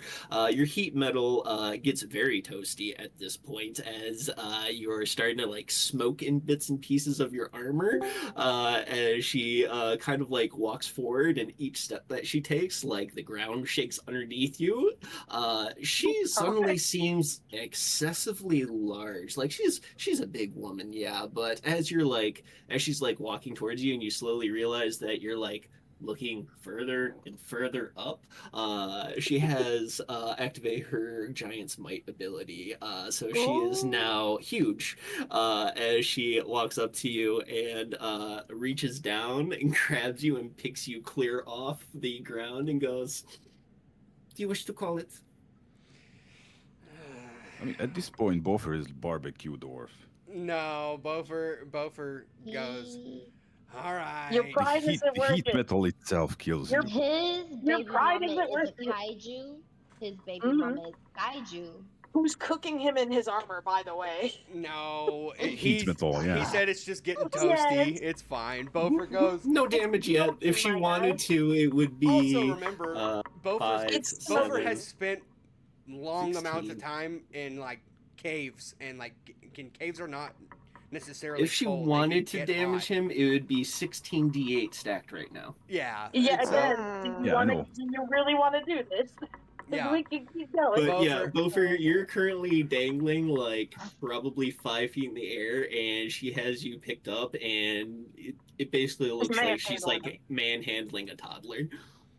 Bofer goes. Don't like to be Woman manhandled. handling. Bofer goes, all right, you win. I didn't realize we were fighting to win, but you win. Oh, I haven't won I yet. didn't That will realize be we were later. fighting As she puts you on the ground, takes off her helmet, shrinks back down to size. "I'm in charge tonight. Follow me." And that's where we're gonna end tonight's session. Great. Oh my god. Oh, Lord. I can imagine a huge ass orc being in charge of a small dwarf.